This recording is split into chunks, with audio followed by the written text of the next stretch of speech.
Welcome to tonight's meeting of the Port Phillip City Council. The City of Port Phillip respectfully acknowledges the traditional owners of this land, the people of the Kulin Nations. We pay our respects to their elders, past and present. We acknowledge and uphold their continued relationship to this land. Does it sound funny? Okay. This meeting is being conducted in a hybrid style and is streamed via Council's webcast page and Facebook Live. Streams and recordings of Council meetings are copyrighted and cannot be altered, reproduced, or republished without the permission of Council. If we experience any technical difficulties this evening, we will adjourn the meeting for a short time to resolve the issue.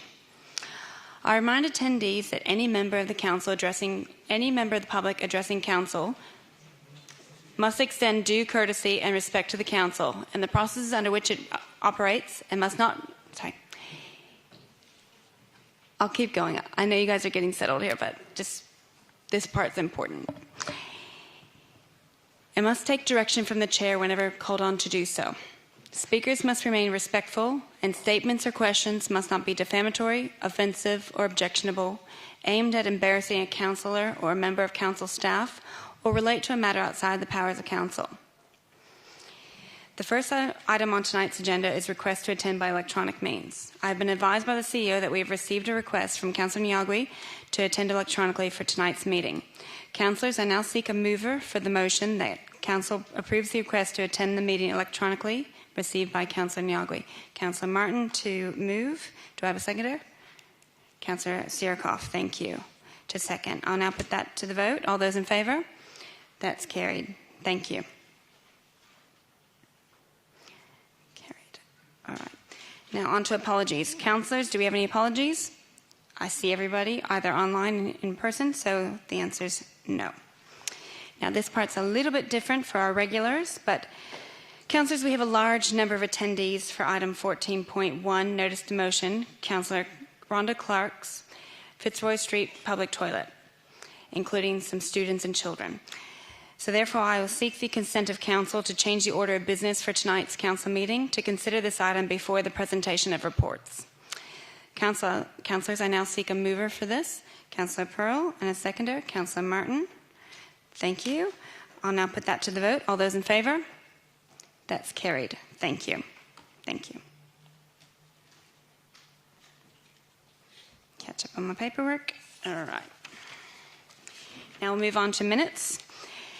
Councillors, the minutes of both the special council meeting held on the 20th of June 2023 and the council meeting held on the 21st June 2023 have been circulated. Are there any questions of the minutes?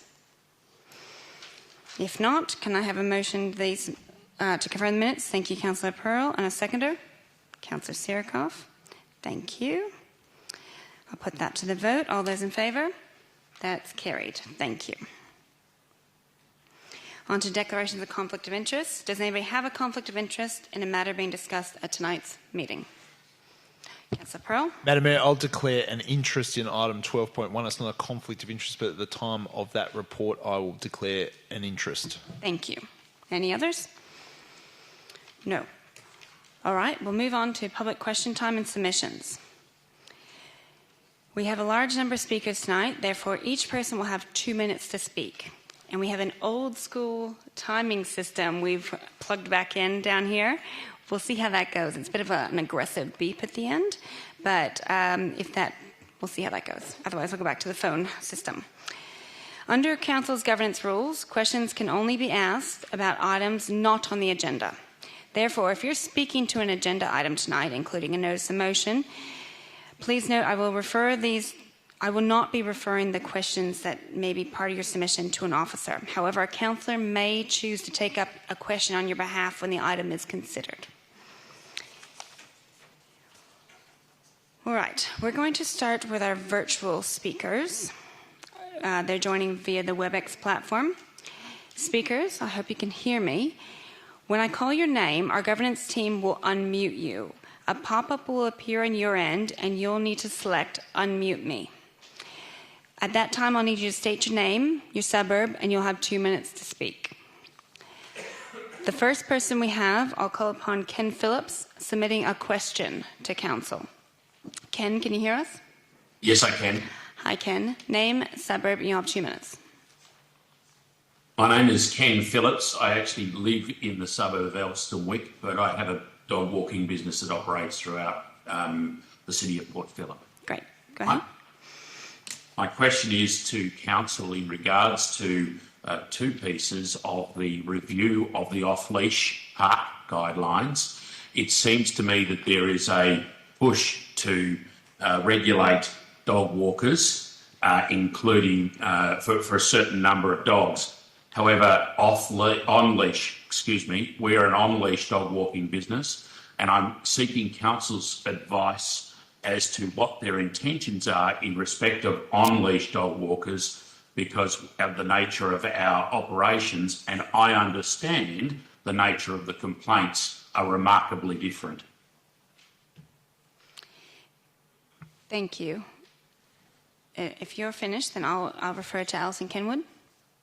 Through you, Mayor, and thanks for your question, Ken.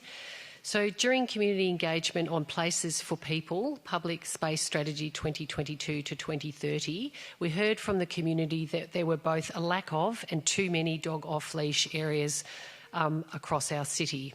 There was strong community support to ensure that an adequate number of dog off-leash areas were available across public space networks for all our residents. Conversely, the community requested that some of our public open spaces be kept free of dog off-leash areas or allocated areas where dogs are required to be on leash to ensure safe, uninhibited access to our public open space. This led us to include the preparation of a dog off-leash guidelines as a priority action as part of our Places for People public space strategy. We currently have no guidelines for planning for dog off-leash areas, and dog off-leash guidelines will help us plan for dog off-leash areas in the future, guiding how Council will provide, distribute, design and manage areas where dogs are allowed off-leash across our city. To inform the development of the guidelines, a community panel has been established to work together with the support of professional and independent facilitators. Much care has been taken to ensure the community panel represents our community as much as possible. The panel represents a diversity of views and experiences, including people who work with dogs for a living. You and the community will have an opportunity to provide your feedback on the draft guidelines when it's released for community comment later this year. I also note the Action 2.3 in Council's adopted Domestic Animal Management Plan 2022 to 25 relates to the introduction of permits requirements for individuals or businesses wishing to walk more than 6 dogs at any time. Council officers are currently developing the permit conditions, and further details will be made available in the coming months. Thank you. Councillor Pearl? I could just seek leave to ask a question outside Councillor question time. The panel you referred to, is there a dog walking business on that panel? Through you, Mayor, it's my understanding that yes, that's correct. Thanks very much. Thank you. All right, we'll go back online. And I welcome James Newberry, member for Brighton. Can you hear us, James? James, can you hear us? I can. Can you hear me? Yes. And you're speaking to item 14.1, notice of motion, Councillor Clark's Fitzroy Street public toilet. Welcome, James. Name, suburb, and you can have your 2 minutes. Thank you. James Newberry, member for Brighton. Good evening, councillors. My apologies for not being there in person, but I've just walked off stage after welcoming new citizens at a Bayside citizenship ceremony. I speak tonight opposed to the installation of the proposed public toilets next to St Kilda Park Primary School on Fitzroy Street in St Kilda. I speak as both a Member of Parliament representing part of the Port Phillip municipality and as the Shadow Minister for the Environment. Councillors, our community deserves to be heard, and as community leaders, we need to listen. Right now, they're speaking to us loudly and clearly. They are saying that there is a community safety issue in parts of St Kilda and it is not safe to install public toilets nearby to the entrance of the primary school. The community is right on both accounts. There are genuine safety issues in the area and it's not appropriate to install toilets at the proposed location. So the vote tonight is not about whether the community is right, because they are. Tonight is a test of which councillors are actually listening to the community. Almost 1,500 people from our community have signed the petition calling on council to stop the proposal. Children, parents, small business operators, long-term residents, all speaking with one voice. That voice is saying we are concerned about ongoing safety in St Kilda, ongoing reports of drug use in public facilities and open violence around Fitzroy and Ackland Street. And they are saying that our children deserve to be safe in their school. As we know, the proposed site is on Crown land. Irrespective of council's position, any installation will require state government approval. As Shadow Minister, I want the community to know that I have publicly called on the Minister for Environment to overrule the installation of toilets at the site. The state government has the power to give that assurance, and the Minister must state her position on whether she will allow the build. Councillors, listen to the community, stand with our children and vote against the installation of the public toilets next to St Kilda Park Primary School. Thank you, James. It is a bit aggressive, the button here. I call upon Nina Taylor, member for Albert Park, also joining us online. Nina, can you hear us? Yes, thank you. Fantastic. Oh. Okay. Go ahead, Nina. Do you want me to go? Sorry. Do you want me to proceed? Yeah, I think I just hear myself. All right, okay. Let's go. All right, Nina Taylor, member for Albert Park. I begin by acknowledging the traditional owners of the land, the Bunurong people, and pay my respects to elders past and present. I also acknowledge the Mayor and councillors and any members of Parliament present there tonight. I understand that a motion is being presented which seeks to stop the City of Port Phillip's proposal to put a public toilet in near proximity to St Kilda Park Primary School along Fitzroy Street, St Kilda. Having liaised extensively with the school community and council, on balance, I believe that council's proposed public toilet should not proceed in the chosen location by council. I am a supporter of public toilets because of the need to provide equitable access to such facilities.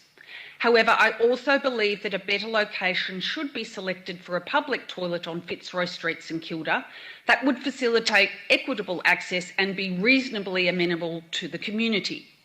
Council's proposed public toilet is currently undergoing a gazettal process, as Parks Victoria is required to do under the Act.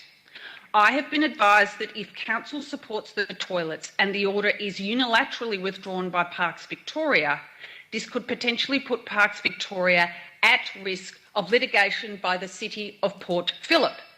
Accordingly, I contend that the onus is upon Council to withdraw the proposed public toilet from the current proposed location in near proximity to St Kilda Park Primary School. I thank you for consideration of my statement and wish Council all the best for tonight's meeting. Thank you, Nina. Thank you. You never like to hear yourself recorded. All right, I'll now call virtually on Claire Mears, also speaking to item 14.1, the notice of motion. Claire, can you hear us? Is Claire there? Yeah, hi Claire.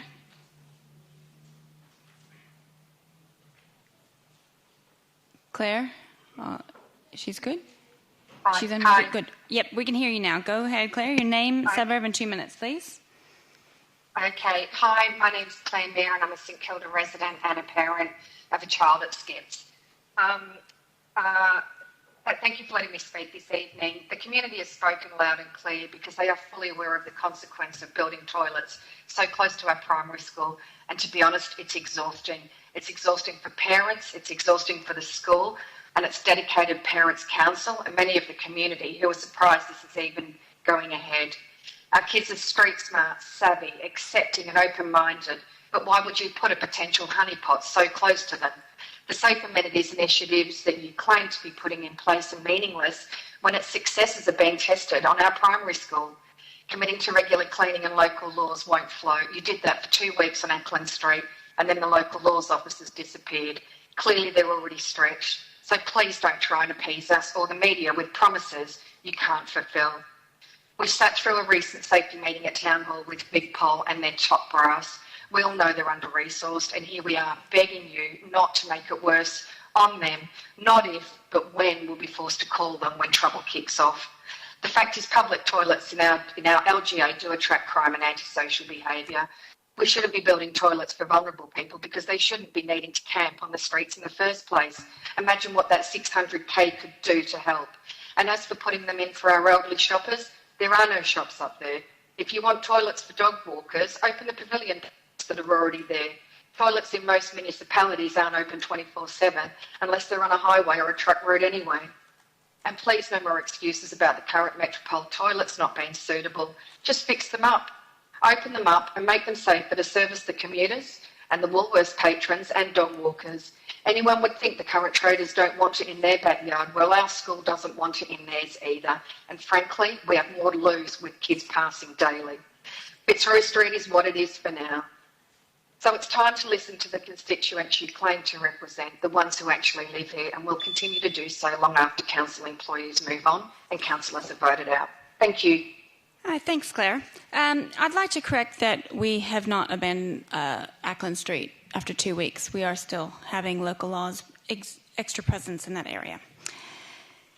All right. Now, I believe the next two people on my list have not joined. We don't have Belinda Atkins and we don't have Gary Smith. If either of you hear us online, can you please get in contact with the governance team? Otherwise, we'll come back to you at the end. Now we'll hear from those of you in person. Thank you. Such a great crowd to have tonight. The microphone here at this table is already on, so you'll see a red light that's already on. When I call your name, come down, say your name, state your suburb, and then you'll have 2 minutes to speak. Now the light's on. Thank you. All right. I know many of you are here for 14.1. We do have other things on the agenda tonight. So we're going to start off. I'll call upon Rhonda Small speaking to item 11.1, Act and Adapt Review Climate Emergency Action Plan. Hi, Rhonda.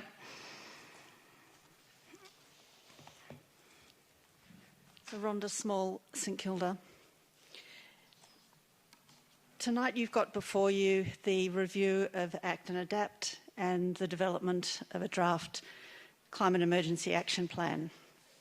And when I saw that this was on the agenda, it reminded me that in 2019 the Port Phillip Climate Emergency Action Network, which had been formed just the year before in 2018 from a range of environment groups in the city of Port Phillip, organised a forum called Heat, Fire and Flood, to which over 250 people attended. And the citizens at that forum passed a resolution calling upon the Port Phillip and Bayside councils, because there were also Bayside members there, and the state and federal governments to take the strongest possible climate action now to address the climate crisis we all face. And later that same year, in September, the City of Port Phillip duly declared a climate emergency. And in November 2021, passed a motion to develop a climate emergency action plan. So I'm really here tonight to say it is wonderful to see this draft plan on the table, going to go out for community consultation. PCAN, the Climate Action Network, has been involved with officers and it's been a terrific process to be invited in to be part of discussions in developing the plan. We will give feedback during the consultation process, but I would really urge you all, and I hope it will be a unanimous vote of councillors tonight, to endorse this plan going out for community consultation and work as councillors and as council officers in partnership with the community to really get action happening. Things have been happening, I know, but I think this opportunity with a new plan is to really accelerate that action, and I hope that that's what you'll agree to tonight. Thank you, Rhonda. Thank you. I now call upon Jack Halliday, also speaking to 11.1, Act and Adapt Review.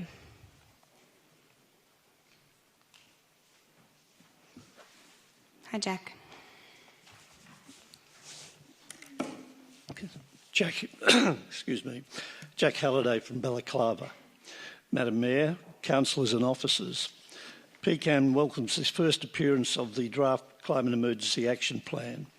It's had a lengthy gestation, with Council first declaring a climate emergency in 2019, then the elected Council from October 20 restated the climate emergency declaration in early 2021. 2021. In November of that year, Councillor Martin moved successfully for the preparation of a climate emergency plan, and we are very pleased to finally see this first draft. This is not a gratuitous action by Council. Under Section 9 of the Local Government Act, an overarching governance principle is that the Act requires that priority is to be given to achieving the best outcomes for the municipal community, including future generations, and the economic, social and environmental sustainability of the municipal district, including mitigation and planning for climate change risks. These are items that the Act requires to be promoted by Council. So we welcome this draft iteration of the Climate Emergency Plan, and PCAN and its member organisations will work constructively with the Council to achieve best possible outcomes. And Council will now be able to join its neighbours, Melbourne, Stonington, Glen Ira, Bayside and Yarra, in acknowledging and addressing the climate challenges which we all face. Thank you. Thank you, Jack. I call upon Michael Sabada, speaking to item 12.1, the 2023 Grand Prix post-event debrief and recommendations. Hi, Michael. Hello, councillors. This format always catches me off guard. If you could start with name, suburb, and we'll start the timer here.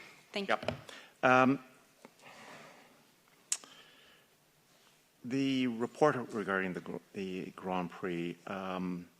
Sorry, can you start again with name, suburb, please? Michael Sabata, resident of South Melbourne. Live just north of the racetrack is another way of putting it, rather than north of Albert Park.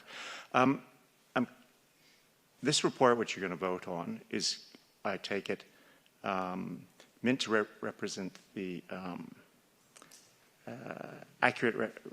be an accurate representation of the circumstances around the impact of the Grand Prix. And there are a number of statements in the report that I believe would need to be corrected, I think would be the mildest way of putting it. One regarding the supposed business impacts. And let me find this. Section 2.4, overall, traders in Fitzroy Street, Ackland Street, Middle Park, Albert Park and South Melbourne reported an increase in business as a result of the event. That's clearly not the case. Now, perhaps the author of it meant that compared to some other Grand Prix events, that there was an increase in business. But it's clearly not the case that business improves as a result of the Grand Prix event in South Melbourne, at least. And there would be plenty of traders who would attest to that fact. The other is that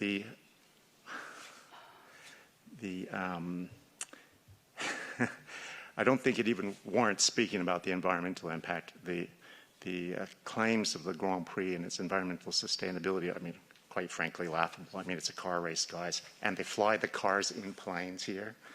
But the community impact severely understates the actual impact the Grand Prix has to those of us who are residents nearby Albert Park. Beyond just the use of the park, it's not a number of weeks that we're impacted for the event setup and pack down. It's months. And leaving out the fact. That is 2 minutes. Thank you. Thank you very much for coming in tonight. I call upon Hugo Armstrong, speaking to item 12.1 as well, the Grand Prix. Hi, Hugo. Name, suburb, 2 minutes, please. Hello, Mayor. Hugo Armstrong's my name. I live in Port Melbourne. I'm the president of the Albert Park Sports Clubs Association. We represent about 6,000 sports players of all genders and ages, the great majority of whom are residents of the city of Port Phillip. I thank Councillor Pearl, first of all, for letting us know that he was moving a motion to say that the opposition to the Grand Prix, he was putting it forward to go into this report. We oppose, however, that proposition. To effectively endorse the Grand Prix would simply be to endorse the massive imbalance between investment at the state level in the Grand Prix and support for all other community users who use the park for the other 361 days of the year. Like the previous speaker, we're pretty disappointed that the report appears to be largely citing Grand Prix facts and figures, many of which are very contestable. And we also regret that no effort appears to have been made to reach out to talk to the members of the community who are severely affected by the Grand Prix. I just don't think, well, some councillors do, but the council as an organisation actually understands the negative impact of the Grand Prix. Sports clubs in particular are disrupted for months. It costs them money. For example, all the girls, and most of them are local, who play for the South Melbourne Women's Football Club, which is a soccer club, they've only got back on their home ground, this weekend just gone. You know, this is months after the Grand Prix. We desperately need the council to continue to push back on the Grand Prix and to hold them to account for their continual slow action, for their failure to meet promises. For example, they've promised to get in touch with sports clubs about compensation payments for 2 months since the Grand Prix, but not only have they not contacted us, we can't even get in touch with them. It really is unreasonable and unfair. And I remind you that those ratepayers who are members get nothing from the council from their rates because they happen to play sport in Albert Park rather than elsewhere. So, thank you, Hugo. Oppose the motion. Councillor Pearl. Thank you for coming this evening, Hugo. We appreciate your service to the community. Can you give me some more details of what you'd like to see from the City of Port Phillip in terms of advocating for the interests of your members? What practically would you like to see the council do in the next 12 months to get better outcomes for you? Okay, I'd like to see the council, A, proactively consult with community bodies like ours, and I'd like to see the council take those messages to the Grand Prix. I'm simply not aware, I could be wrong, but we're not aware of any representation. I mean, it's mentioned in brief, in passing in the report, but we've never seen any evidence of it, of the council pushing the Grand Prix to get in, get done and get out as fast as possible. And we'd like some financial support to try and make up for the losses and the disruptions that we suffer. Thank you. Councillor Clark would like to ask you a question. Yes, thank you. This is to officers. Oh no, I need to wait till... Yeah. Let's wait to the item for your question. Sorry, It's just more because we have Hugo sitting here that's Sure. the question. All right. Thank you, Hugo. Thanks for the opportunity. I now call upon Rebecca Benson, speaking item 14.1, notice of motion. Councillor Clark, Fitzroy Street, public toilet. Now, I believe all the other ones are speaking to the notice of motion. There are many of you, so just before you start, Rebecca, I just want to say you're all welcome to say something. You're here if you've registered, right? But if someone's already said your point, you don't have to speak. We want to get to the vote as well, and I know you're all eager to hear how it goes. So you're welcome to speak, but you don't have to, okay? Thank you, councillors. My name's Rebecca Benson from St Kilda. My 2 boys attend St Kilda Park Primary School, and I've been a St Kilda local resident and ratepayer for 13 years. Regarding the proposed public toilets on Fitzroy Street, we're not opposed to the public toilets in the area, but we are strongly opposed to the location of these 100 metres from the entry of our school. We've collected over 1,300 signatures opposing the location. We're concerned for the safety of our students, families, carers, staff and visitors. We're concerned that this will become another location for displaced persons and antisocial behaviour to occur. Last meeting, a councillor stated that public toilets don't attract antisocial behaviour. Yet, the public toilets at Metropole have been closed for that very reason. These displaced persons already congregate around the supermarket, tram stop, post office, vacant shops and cafes in the nearby vicinity, of which many school children and siblings walk past to and from school each day. It will also impede the parkland view from the cafes and restaurants on the opposite side of the Fitzroy Street proposed location. Concerned that they will also become dirty and unusable by the general public, like most other public toilets in the Port Phillip area. My children won't use most public toilets in the area as they are often unclean and unhygienic. In my opinion, the council is not taking into account the needs, wants or the voices of the local community. In my opinion, it's a waste of ratepayers' money, spending several $100,000 just to see if it's a viable location. We ask Council to reconsider the location, consult with the community that will be directly or indirectly impacted by the toilet location, or stop the project altogether. I reiterate, we're not opposed to public toilets in the area. we are strongly opposed to the location of these 100 metres from the entry of our school. Thank you. Thank you, Rebecca. I call upon Neil Scott speaking to item 14.1.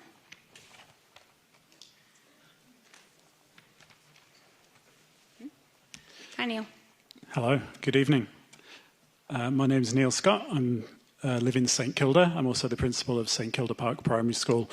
I'm speaking in support of tonight's motion. On the Council's own Have Your Say website, it states that public toilets can attract antisocial behaviour. If the Council are aware of this, then I cannot understand the decision to risk building them next to a place where hundreds of young children attend school each day. Last month you heard from Sean Lancashire, a school leader at St Mary's, who told you about the actions that they need to take due to the public toilets near their school. This situation provides a case study that we can't afford to ignore. The fact that council are intending to demolish these toilets should provide councillors with enough doubt to reconsider their decision.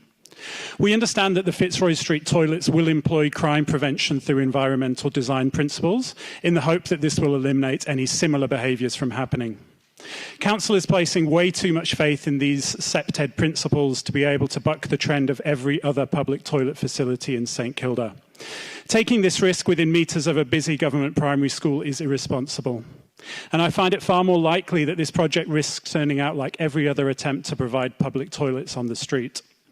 If we see even a fraction of the problems that force the closure of these previous facilities, then our children will be made less safe. And as a school, we'll be forced to adjust our operations and accessibility as a result. As a school that prides itself on being open, welcoming and community-facing, this would be a horrible step to take. I thank those councillors who've listened to these concerns and will vote tonight to keep our community safe. My question is to the councillors who continue to support the project, who believe that we're being over the top and that this is the only possible spot, who believe that after 20 years we just need to get this built, and who believe that there'll probably be no increase in antisocial behaviour. My question is, what if you're wrong? What if the reality of Fitzroy Street means that the SEPTED principles aren't quite as effective as we hope? What if we see the street's problems drawn to the doorstep of the school? What if the school needs to build high fences and security gates and become a closed-off, suspicious place? Will you apologise and close these toilets after spending $500,000 on them? Or will you wash your hands of the decision and say it's an issue for Victoria Police? Thank you, Neil. That was 2 minutes. Thank you.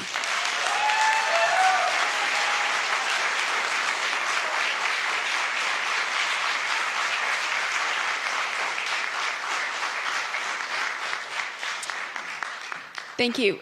Just in general, it's fine to clap. I know you guys are enthusiastic in a community, but I will not tolerate any booing if people have other views. Okay, we have to be respectful, please. All right, thank you, Neil. We're going to move next to Jenny Roper, speaking to also to item 14.1. Now, did you read that? Councillor Niagui had just said that it was hard to hear you, Neil. I'm sure he heard you, and we have your submission anyway. Has anybody else complained that they can't hear online properly? Oh, if you're too close to the microphone, so maybe, I don't know, we'll just adjust a bit. Good? Thank you, Jenny. When you're ready.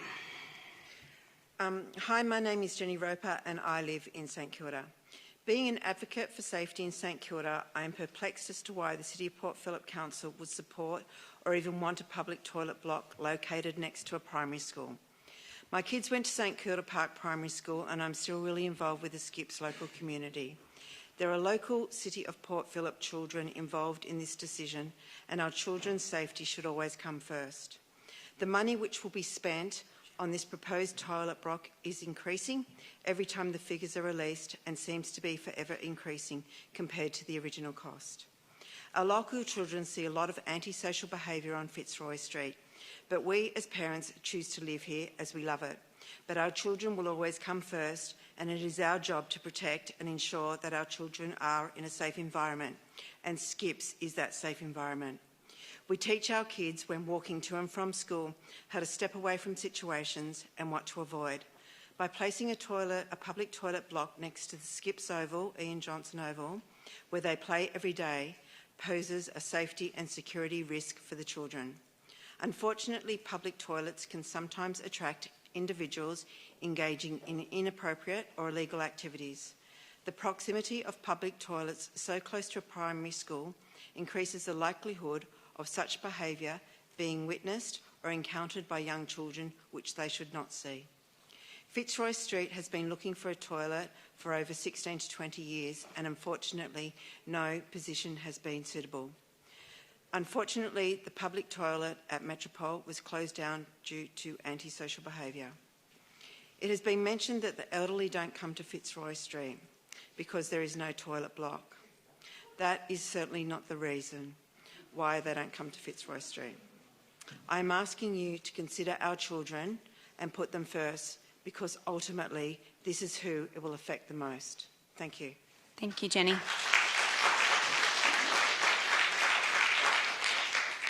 I next call upon Paul Yates, speaking to item 14.1.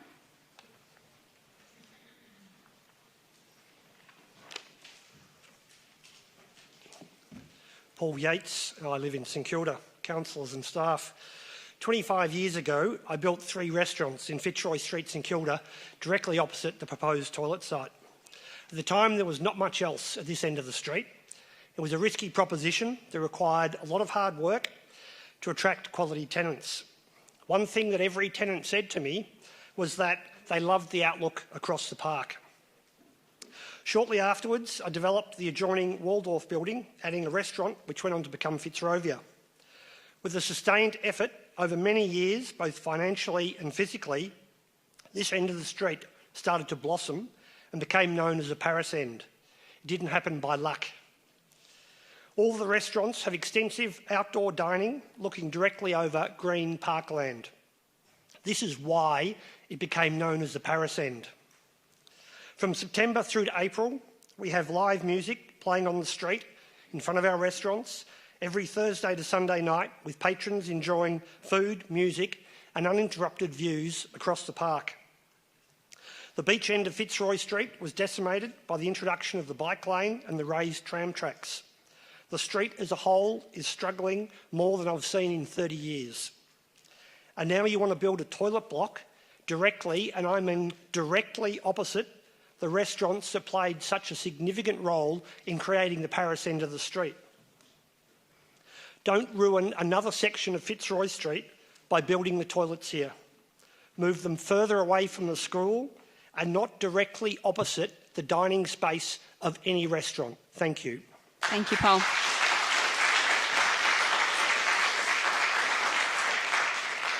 Thank you, Paul. I now call upon Kane Parble. I hope I said that right. 14.1. Hi, I'm Kane Parby, 24, and I live in St Kilda.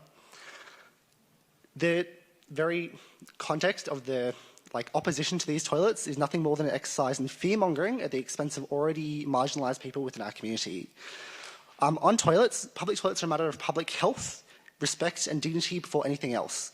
They're essential to ensuring inclusivity and accessibility to the whole community, not just to those of St Kilda Park Primary. Incontinence also currently affects 1 in 5 Australians, or 5 million people.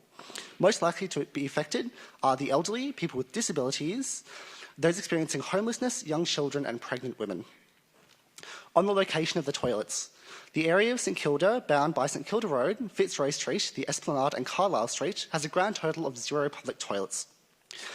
Currently, all toilets within the city of Port Phillip are only open during daylight hours, making you the only council within metropolitan Melbourne to do so, and the only council not to have a 24-hour council-run public toilet, which I feel is frankly shaming. The closest public toilets accessible to us right now in this building are in Faulkner Park in the city of Melbourne. People experiencing mental health and drug issues, as maligned by Principal Neil Scott in The Age yesterday, are those who are most likely to experience homelessness and those who most likely deserve our support and our compassion. Council's own crime prevention through environmental design report, all 16 pages of it, consulted with Victoria Police regarding potential crime. And their advice was that there is no expected activity that is of concern or attracting undesirable people up Fitzroy Street towards the toilet block. To all of you, I truly say, We are lucky to be here, and we are lucky to have the privileges that we have, and we deserve to give compassion and respect to those of us who are sleeping rough, who are on the street, and who find themselves unable to have somewhere to go to the toilet simply because there are none in the vicinity. Having the prospect of walking kilometres at night when you're already sleeping rough is a shame. Thank you, Kane. I call upon Alex McCall, speaking item 14.1.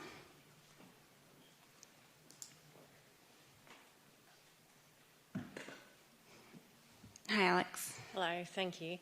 Just got to get my notes. I'm Alex McCall. I live in St Kilda and I'm a parent of a child at St Kilda Park Primary. I've been living in St Kilda for 20 years and I love it. I absolutely agree with the comments made by the previous speaker. There is absolutely a need for public toilets in our vicinity that are accessible to people. However, I'm here this evening to object again to the proposed public toilet block in Fitzroy Street. And I thank the members of this council who have been vocal in their opposition as well. Thank you. Thank you for listening. Thank you for listening to your constituents. And thank you for understanding the concerns of the community and not making them up when you respond to us. Last year I spoke for the very first time at a council meeting to express my opposition to this toilet block. And despite over 1,300 signatures and a petition, followed by consistent and ongoing opposition, the plans to build the toilet block have continued. So for the third time, I'd like to formally express the serious concerns I have as a resident to this toilet block. I appreciate that this council has been trying to find a location for a long time. However, that is not a reason to build the toilet block in the current location that's been proposed. It raises a serious safety concern and it's a terrible location for all the reasons that the previous speakers have raised. I call on you as elected officers of the City of Port Phillip to demonstrate a collegiate, community-minded management approach to our neighbourhood, with safety as the primary pillar. This is where we live, it is where our children go to school, and it's also where we work. This location presents an unacceptable danger to the youngest and most vulnerable in our community, and that's our children. Elsewhere in St Kilda, public toilets have become dirty and unsafe spaces, and the risk of this happening in the proximity to a primary school is actually unacceptable. Many people here tonight have already and will continue to express very specific and relevant reasons why this toilet block should not go ahead, so I don't need to offer them again. I just offer my voice in support of those, and thank you, Rhonda, for bringing this to the council tonight.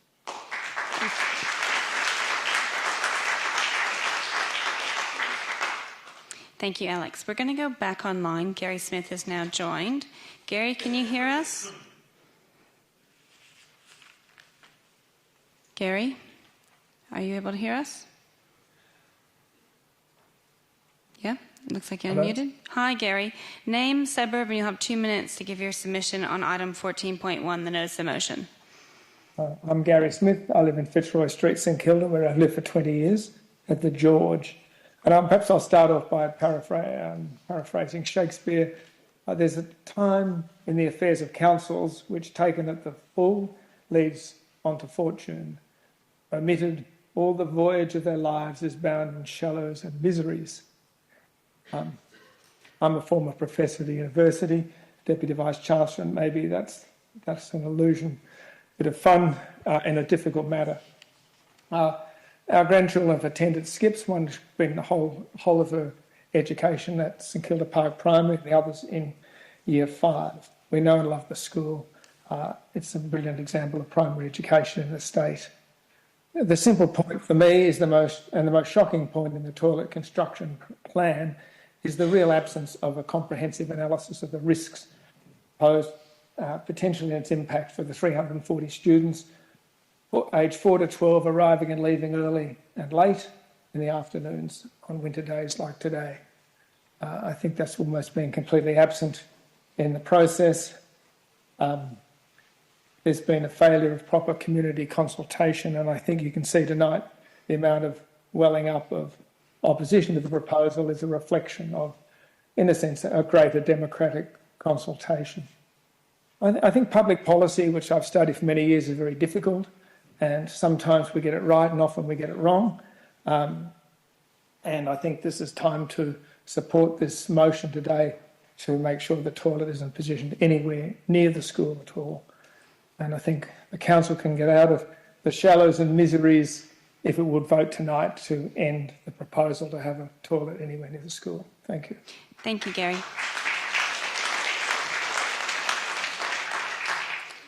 I now call upon Hannah Lawson, speaking to item 14.1. There are a few chairs back there if you want more chairs. I know you just came in with young ones. No, you're good.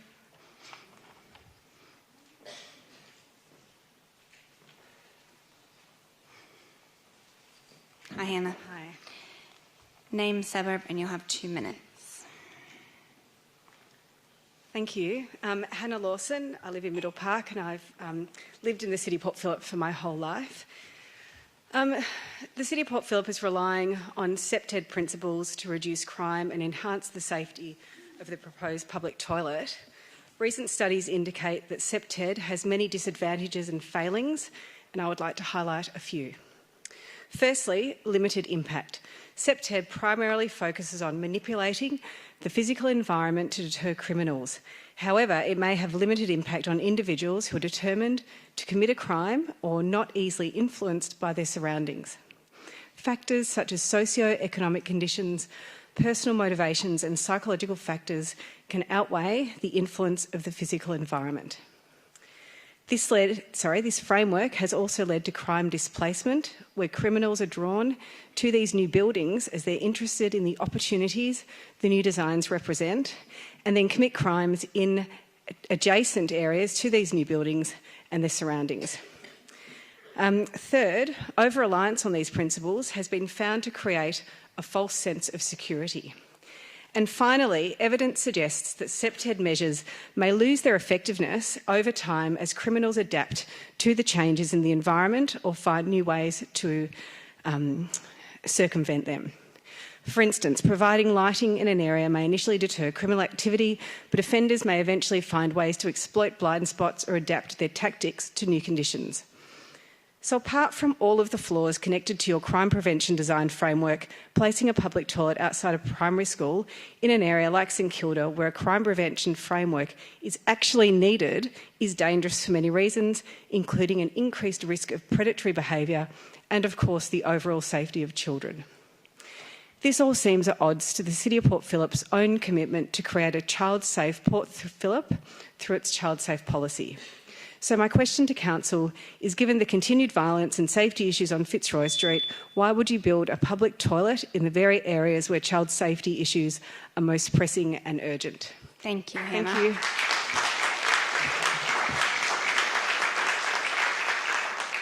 I'll just give you a heads up, I have about 12 more people on my list.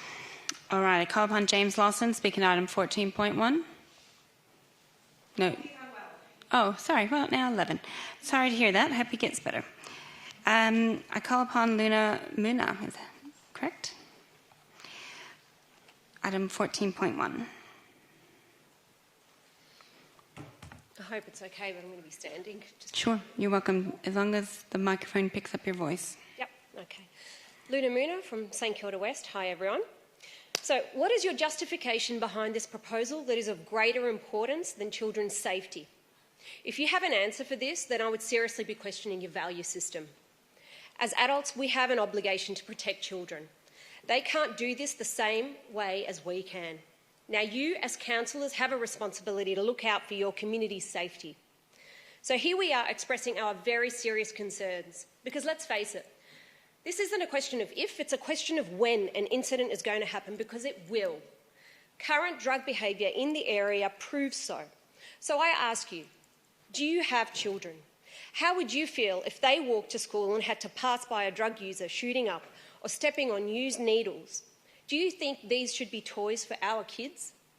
We can do the best we can to educate our children on these issues, but why would you intentionally guarantee such exposure to children as if rolling out the red carpet to drug users? Tim, your children have gone to childcare locally. How would you feel if they had to walk on... Point of order, Madam Mayor. Yeah, so we're not able to just address councillors individually. I said that at the beginning, so you can make general remarks, please. Sure. Okay. For a councillor here, I know their children have gone to childcare locally, so how would they feel if they had to walk on used needles as they entered their childcare?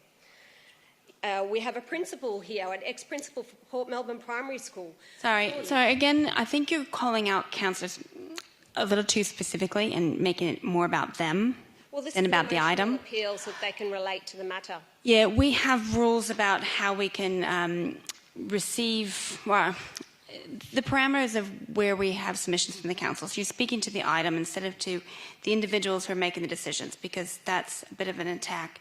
Whether you were saying a positive or a negative thing, it's not part of the way we operate here. So if you'd like to look through your thing real quick to see if you can alter that, I'd like you to remove all reference to individuals, please. Sure. Okay. Well, if that's the case, then I am just going to keep it very simple. Children's safety always supersedes anything. That should be your first and foremost decision. Anything else is absolutely secondary. I rest my case. Thank you, Luna. I appreciate that.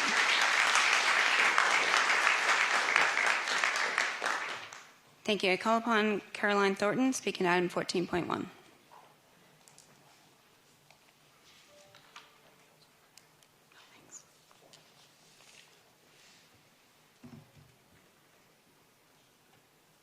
Caroline Thornton, St Kilda. Good evening, Mayor and Councillors. I'm the President of Eildon Road Childcare and Kindergarten, which is the feeder kindergarten into Skips. While I'm speaking on behalf of future Skips families, I'll be speaking about my personal experience as a parent managing a traumatic response in a child on the receiving end of a violent outburst. Some years ago, I was walking along Fitzroy Street with my 2- and 3-year-olds. A drug-affected individual approached us and crouched down by the pram and screamed obscenities in their faces. My 2-year-old was unaffected, but my 3-year-old that night went from being a child who would go to sleep on her own, light off and door shut, to a child who wouldn't sleep without the light on and had the door open. That response went on for a number of years. I will never fully understand how this event contributed to her various anxieties, but she was a very confident child prior to this incident. It was a relatively minor incident on the scale of Fitzroy Street behaviours. My concern is that if she had been just a couple of years older, of primary school age, her response may have been more profound. Our family has since moved and we are zoned to a different school in the area. Some mornings I allow my 7- and 8-year-olds to walk the last 150 metres to the school entrance. I watch them walk off feeling grown up and responsible, and I know I am fostering confidence and capability and having a positive impact on their self-worth, mental health and overall development.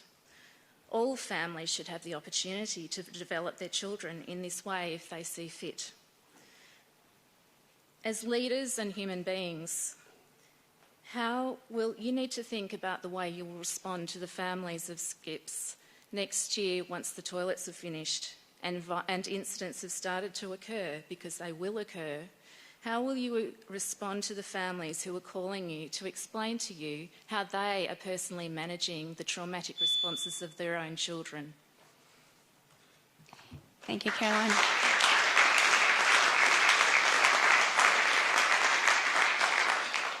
Thank you. I call upon Brendan Moore, speaking to 14.1.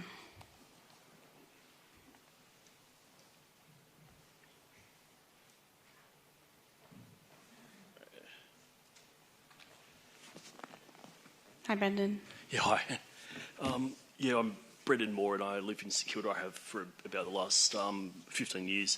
So, I'm here today to represent my 10-year-old in grade 5 at Skips and my 4-year-old who will start Skips in 2025.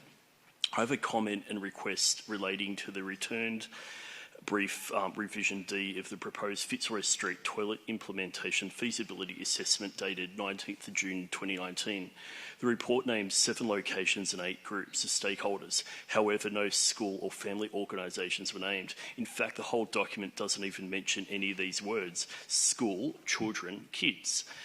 City of Port Phillip commented throughout the document, however, school, children and kids clearly was never even a factor in the study. The school wasn't even named as in the inclusion in the recommended stakeholder authority list. I feel this report is completely tone deaf to the realities of families that live in the local area.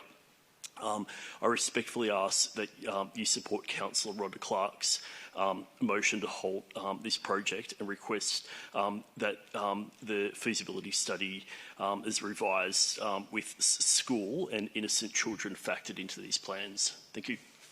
Thank you.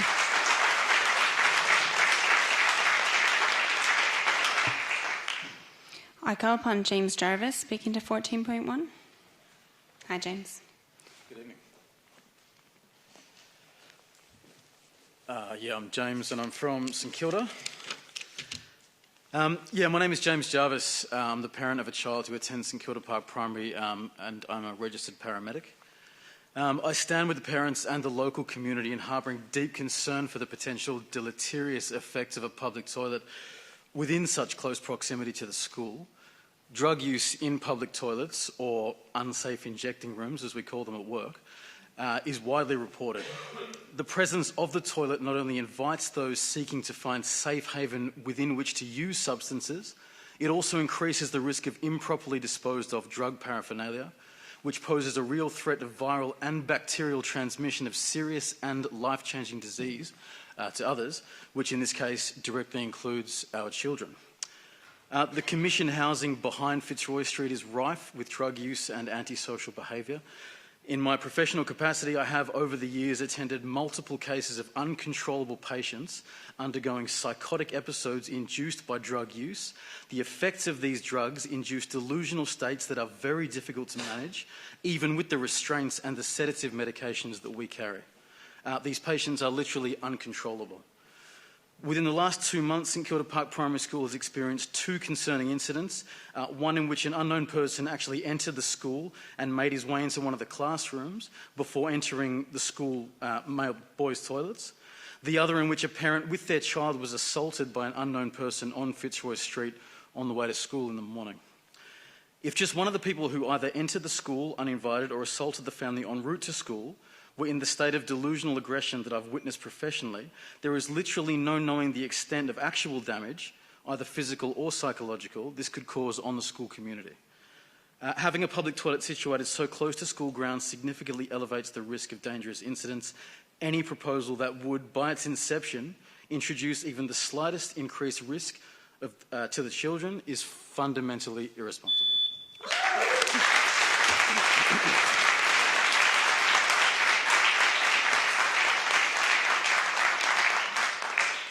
Well timed. Good job.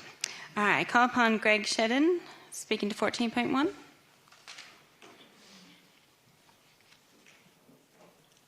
Chair, councillors, my name's Greg Shedden. I'm a St Kilda resident. I'd just like to add some further comments. I realise that the school representatives have been very eloquent in their objections. I'd just like to come at it from a resident's point of view. As a resident living directly opposite the proposed developments for the last 8 years, I'd just like to make these following comments. Number one, I'm just wondering where the real demand for this is coming from. I know a lot of the users of this precinct are users of the St Kilda Sports Club, the State School, which all have their own toilet facilities, sports teams and the users of the Ian Johnson Oval, including spectators, now have access to the recently completed change rooms and the toilet facilities. The opposite side of Fitzroy Street, as has been already mentioned, is predominantly residential and restaurants or cafes which all have their own facilities. So I'm just a bit perplexed about why the development has to go here when there's no overriding demand. In fact, if there was a demand for toilets, I would suggest it's further down Fitzroy Street where the more retail elements are at play. Secondly, safety. I think we've covered it from a school point of view, but this immediate area is full of a diverse range of people, from young families with children through to elderly people living in apartments. We have very limited outdoor space and visit the park opposite virtually every day for exercise and just a place to sit and relax. If the toilet block was constructed as planned, we would probably feel far less safe walking past them and this would have a significant impact on the general residents' enjoyment of the park. The parkland is extremely valuable to all the residents who live in the apartments, and it should remain a safe, enjoyable place. I realise this is not an overriding consideration compared to the schools, but I think it's from a residential point of view, a concern. Thirdly, future problems. What happens if the facility goes ahead? Sorry, Greg, to be fair to everybody, I'm sorry to cut you off, but because I'm only allowing 2 minutes, I'm sorry to have to stop you there. Thank you.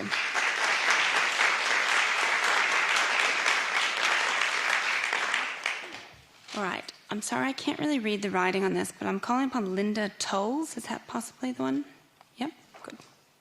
You knew who you were. That's the most important part. Good evening, thank you. My name is Linda Tully. I'm a resident in St Kilda. Firstly, thank you, Councillor Rhonda, for bringing this to motion again and bringing this to Council attention again. I call upon everyone here tonight to seriously reconsider this and to listen to your constituents. We have been loud and clear. We have been consistent as to why we are against this proposal. Apologies, you can't read my writing, Mayor, but it's terrible. But given it's the school holidays, wasn't even aware that this was coming to motion tonight, which again is another point. This is actually the school holidays. And you can still see that there is a large contingent here tonight and online and otherwise representing our views, notwithstanding that a lot of people actually aren't here and haven't had the ability to actually call out and speak.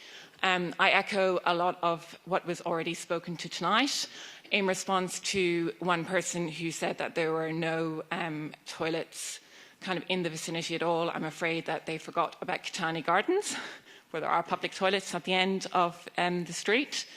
The clear thing that we're hearing tonight is not saying that there should never be public toilets. It's not at the school, and to consider where they need to be. And if they are supposed to be responding to genuine need, then you need to look at the need that there is. As the previous speaker has just said, directly where this is, you're actually not just a safety concern by interrupting the views and the commercial activity that seems to be going well in that part of the street and in possibly the only part of the street. So for commercial reasons, it doesn't make sense. And it doesn't seem to be responding to any genuine need in that particular area. I seriously ask everyone in this room again tonight, given that there is consistent opposition to this, there are serious safety concerns and a number of very recent unfortunate incidents at the school. I cannot comprehend why you would in any way, shape or form increase that risk in the area. Thank you. Thank you.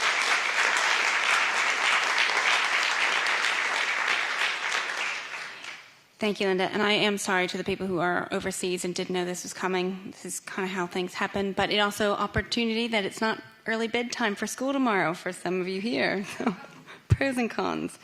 I call upon Belinda Cotter, speaking to 14.1.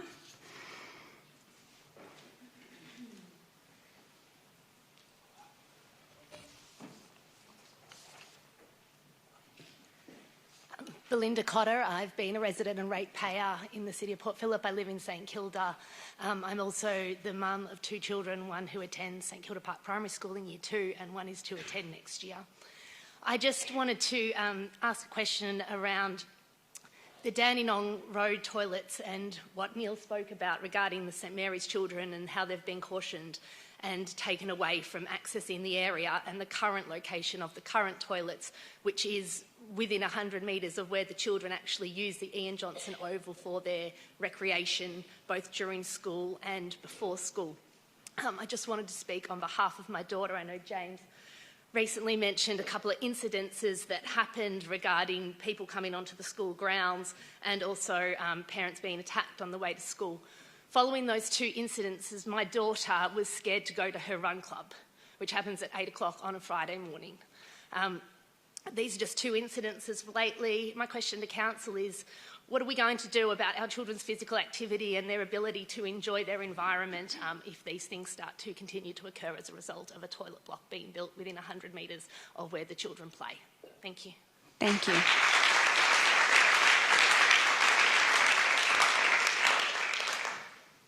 I call upon Elisa Webb.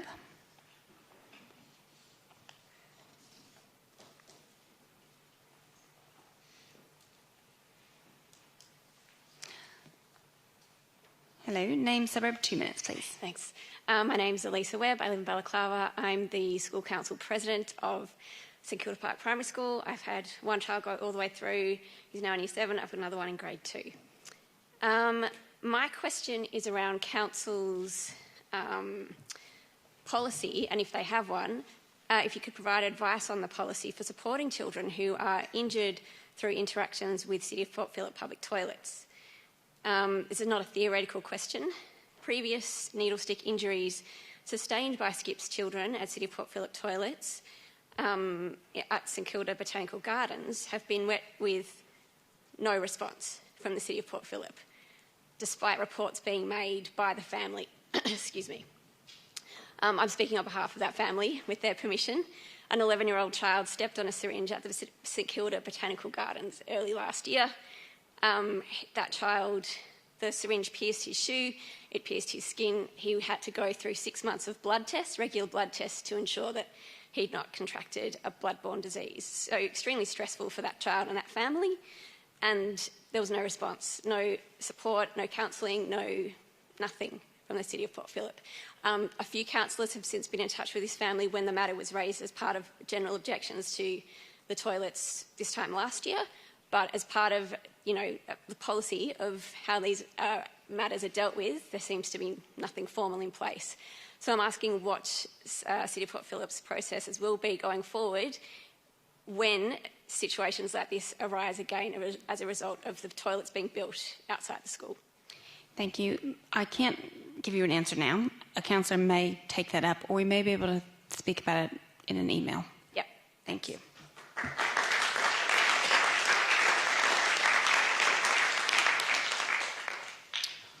All right, I think we're down to 2 more to go. I call upon Claire O'Boyle, speaking to 14.1.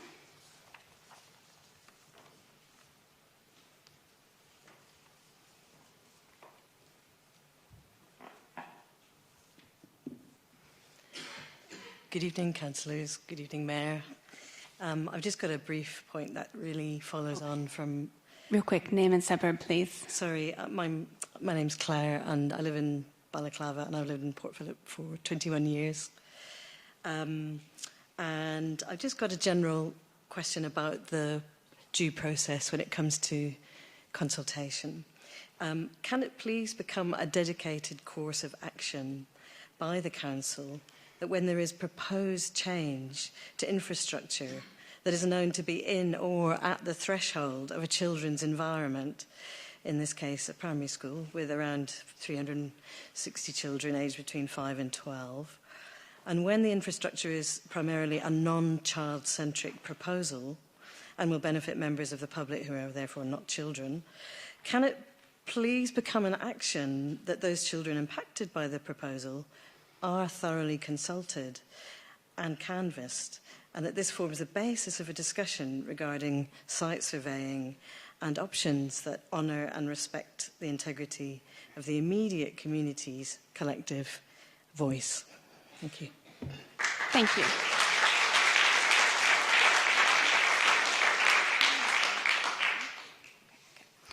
All right. Now, Belinda Atkins, I have you on my list for a virtual. We don't have you joining the call, just checking.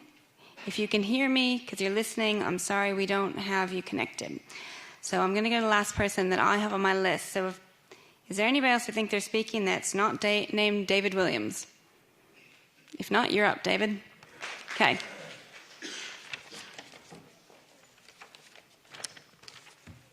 Last but not least, thank you. Hopefully not least.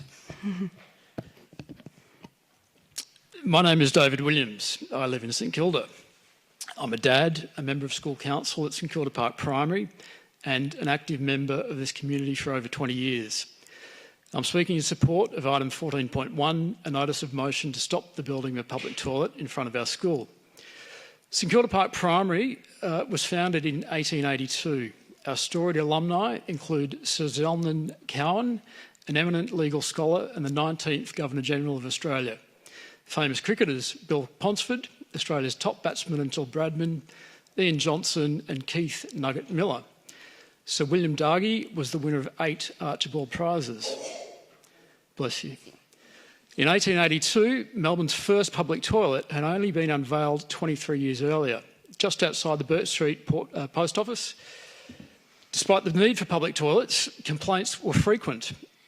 There was some concern they were a haunt for objectionable characters. In a bid to counter this unwanted behaviour, iron spikes were fitted to the stonework surrounding the Lonsdale and Exhibition Street toilets to discourage these characters from loitering nearby. We've come a long way in the last 140 years and our school remains, but unsavoury characters still loiter nearby. We're not here to malign vulnerable members of our community. In fact, children are amongst the most vulnerable in our community. That's why we're here to advocate for them. We choose to live in St Kilda because of its diversity, not in spite of it. We think public toilets are part of normal local amenity. But diversity shouldn't cost our safety. We can do better, we must. We're awake, we're engaged, we are watching. You've heard us speak. We're not here to embarrass anyone, we're not here to be triumphal. We're here because we live in St Kilda. We're here because our kids go to school on Fitzroy Street. We're here because we want this place to be the best it can be. We're here because we love St Kilda. Our ask tonight is that you hear us and engage with us because we want the same thing, a safe, vibrant Fitzroy Street with a thriving commercial hub and a united community at its heart. I commend this motion to you all. Thank you, David.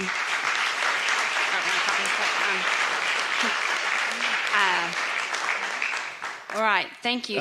Mayor, on your indulgence, if I may, I just would like to acknowledge the strong support from our community in the chamber tonight. Yes.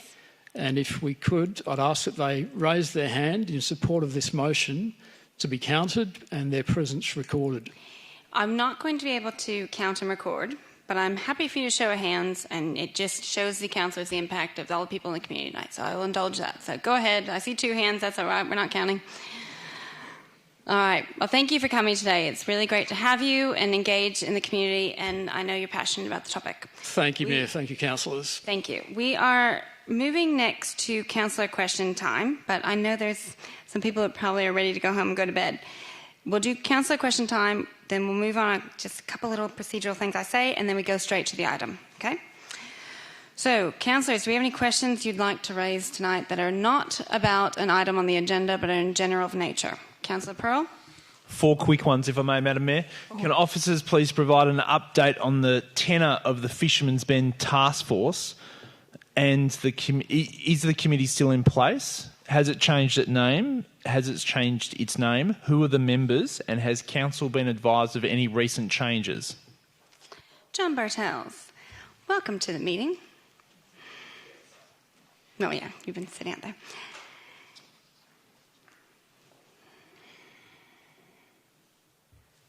Through you, Mayor. The Fisherman's Bend Development Board was established in 2018 and reappointed in October 2020. It is responsible for guiding the planning and development of the Fisherman's Bend urban renewal. Council officers are not privy to the deliberations necessarily of the board, nor its engagement back into government, but do understand that the board is led by Miss Meredith Sussex AM as the chair and 3 other members.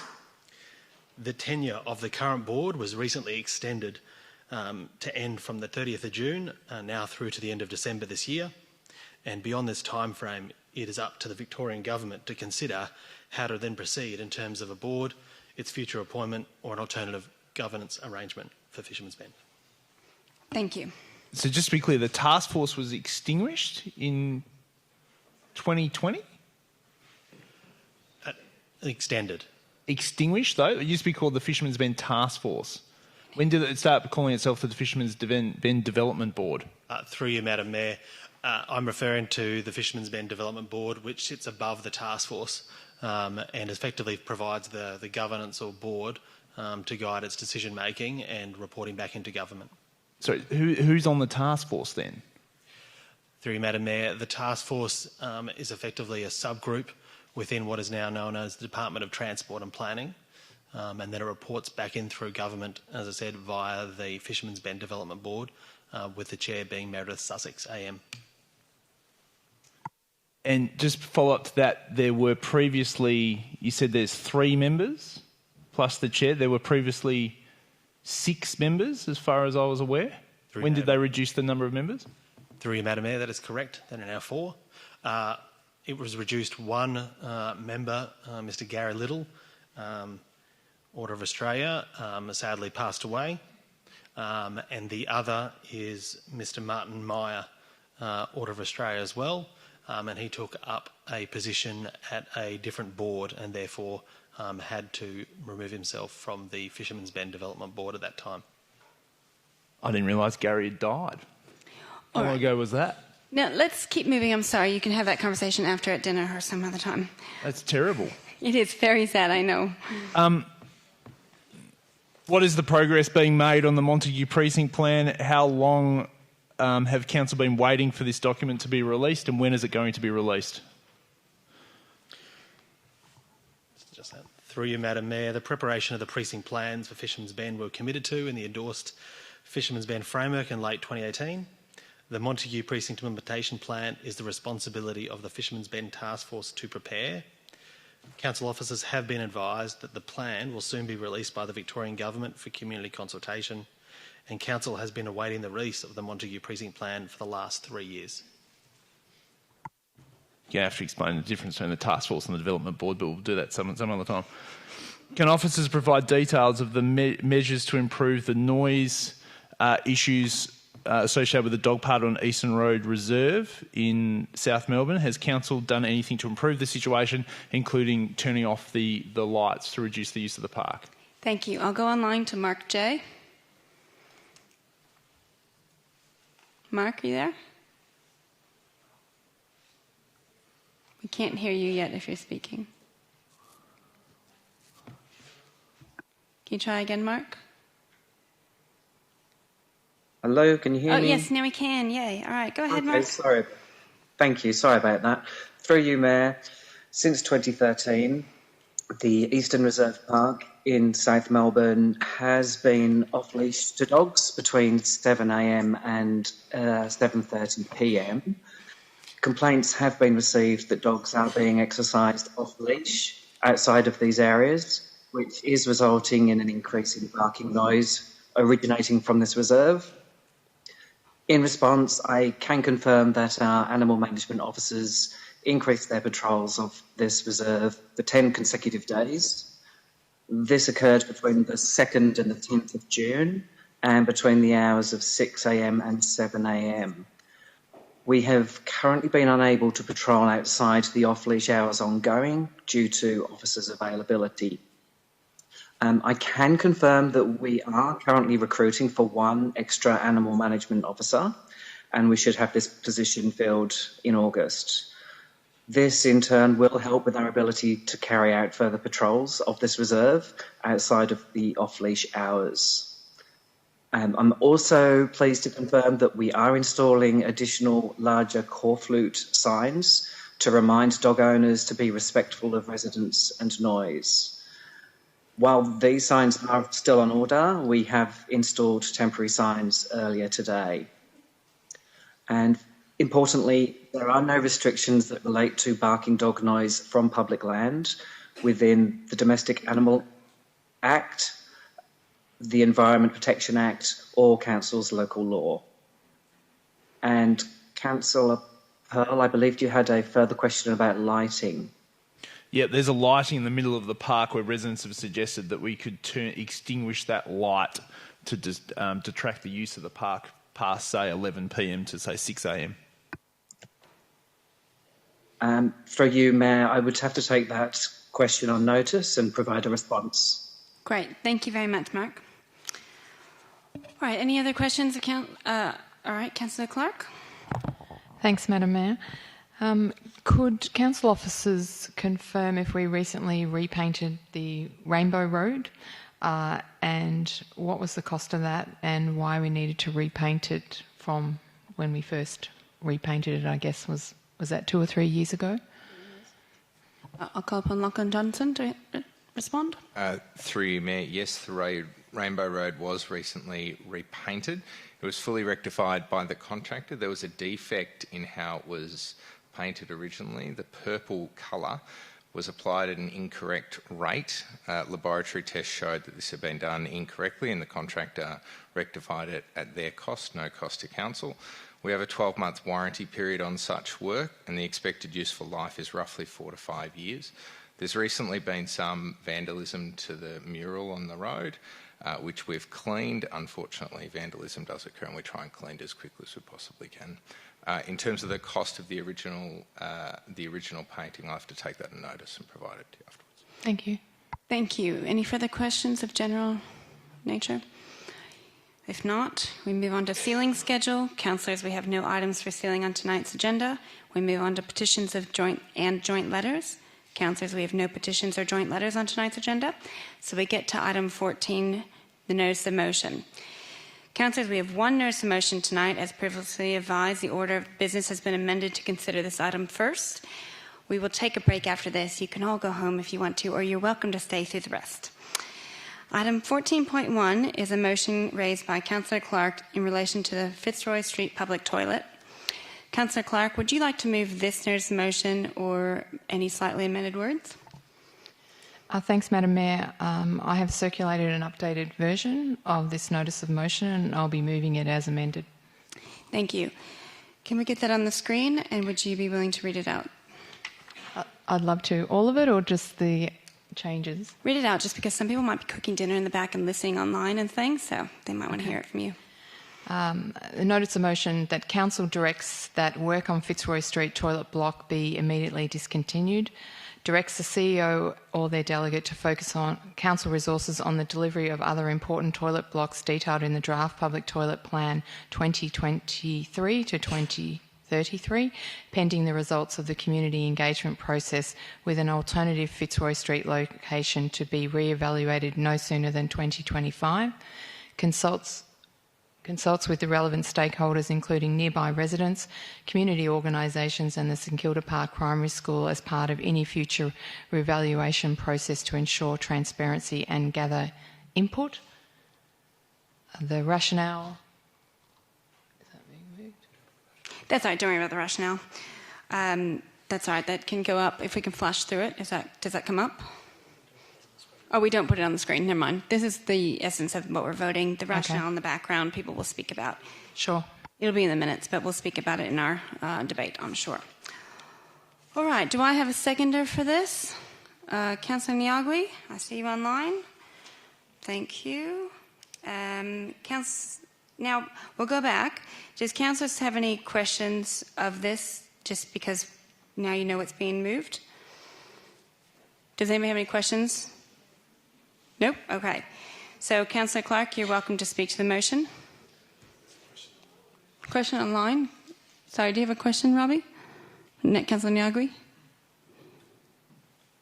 Yes, I just wanted to get clarification on officers around timelines and why they felt that considering it sooner rather than later at this meeting was important. Sure. Do you want to take it, or Lachlan Johnson? I can take it. Through you, Mayor, one of the key reasons that we thought it was important to consider it now rather than later is that there's been a change in the contractor. The contractor has finished work on other toilet that they were working on, and they didn't want to finish this project for various reasons. So we had no contractor, and we would have to immediately go back to market. So waiting another month, I would have been mid-market if you wanted to make your decision at that point in time. So, and it's also in the middle of the gazettal process, and if you're going to withdraw from that, it's best to do it sooner rather than later. Thank you. I have a question of officers. If this were to go ahead, was it proposed to be a 24-hour one, or is it meant to be closed, this is just for the public record, from a certain hours? Through you, Mayor, all council's public toilets are closed between sunset and sunrise, and this toilet, if it was constructed, the same would apply. Thank you. Any other questions on the item? No? All right. Councillor Clark, you can speak to it. Thanks, Madam Mayor. When this project originally came to Chambers in June 2022, Christina Sirikoff, Mayor Consullo and myself voted against the construction of the toilet block proceeding. My reasons then were that we've been without a toilet block in this area for 14 years or maybe more, and up until that day I'd not received one complaint, or up until today I should say, I'd not received one complaint about a lack of toilets in the area. What I had received and continue to receive is many complaints about drug dealing, assaults, crime and other safety and amenity issues in the area. This project has struggled to find a location that was suitable, agreeable to the community, traders and council and residents. Council eventually found this location, and the project has also incurred significant logistic and cost challenges. Since the location was announced, the St Kilda Parks Primary School, parents and residents have expressed their condemnation of this location, and it's been ongoing for over a year, one of the more sustained campaigns that I've experienced in my short time on council. Given the level of concern at that time, the Residents of Port Phillip organised a community meeting that was held on June the 20th last year, and many of the school community and other residents attended that meeting and provided their feedback to us, and that gave us even greater insights into the concerns of the community and helped us understand their concerns better. As the CEO has mentioned, the project was being retendered, and that gave the opportunity for councillors to reconsider our support for this project proceeding, and hence the motion that I've brought tonight to council to consider stopping the construction of the toilets. I'd like to thank Councillor Crawford for her additions to this motion, as well as Mayor Consullo, which have both helped to improve the motion and provide a consensus, or a greater consensus among some of the councillors. A lot has been said about this issue already, and I appreciate that the public toilets are infrastructure that council is generally responsible for and do provide an important service to the community. However, I feel quite strongly that this location is not the right location for those public toilets. Unfortunately, rightly or wrongly, we know the impact of public toilets on a community and the unsafe behaviour that results and congregates around public toilets. I don't believe that the need for public toilets is so great that it warrants us putting the need for those toilets so close to a school. We represent the community, and they have provided their views very clearly, as I said, for a long period of time. And while I'm sure that there may be some locals that might use the toilets, I don't believe we need to provide toilets for visitors at the risk of risk to our school children. I, for one, for myself, I certainly cannot accept any responsibility for anything that should happen to any child or member of the school community, and do not believe that it's worth the risk for the outcome of public toilets. I think it's also likely that the public toilets would only negatively contribute to the significant challenges that Fitzroy Street and St Kilda more generally experiences. In closing, I'd like to thank my councillors for their input. I do appreciate the hard work that officers have put into this challenging issue.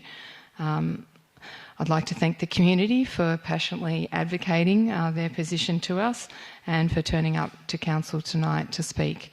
And in closing, I'd like to urge my fellow councillors to support this motion. Thank you.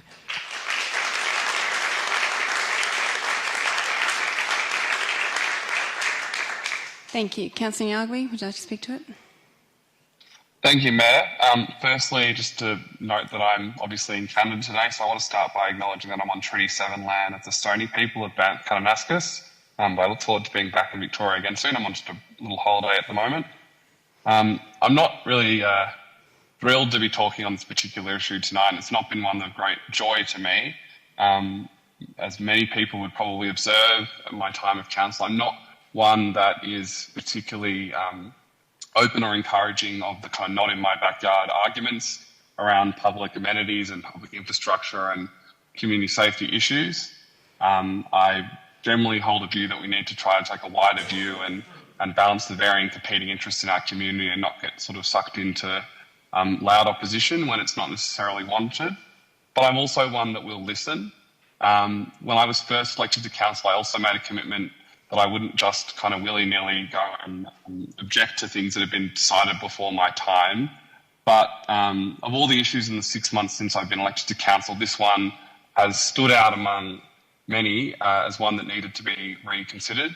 I first heard about it as it was being debated last year, but had not followed the issue particularly closely, and found once elected, speaking to parents, speaking to traders, speaking to other members in the community, that there was concern around the location of this toilet.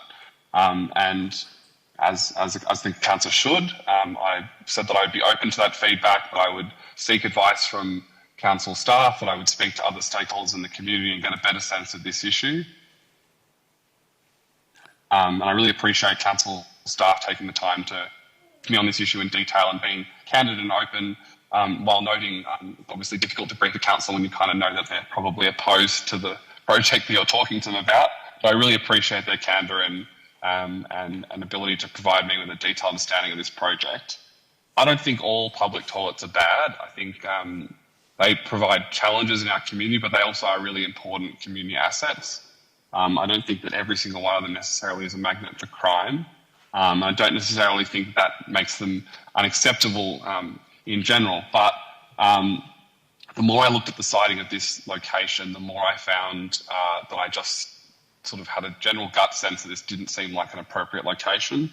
And probably the tipping point when discussing this was actually discussing it with my housemate, who's also a teacher, who, although is very generous of heart and very concerned about many of these issues, just simply was astounded that we would be building a toilet so close to the entrance to a school, and kind of impressed upon me the importance of providing a sort of safe space for children within schools and a safe space for children as they're kind of entering and exiting schools and sort of mingling around their local area. Doesn't mean we can make every area in the world safe, but she felt, and many community members felt, parents and others, that the immediate vicinity around a school is probably an area we need to raise the bar a little bit higher, and that perceived safety as well as actual safety really need to be prioritised in those areas. There was certainly concern that if you have a toilet that close, even if you don't necessarily have high levels of crime, the perceived level of safety has a huge impact on young people, and it's something that really concerned me.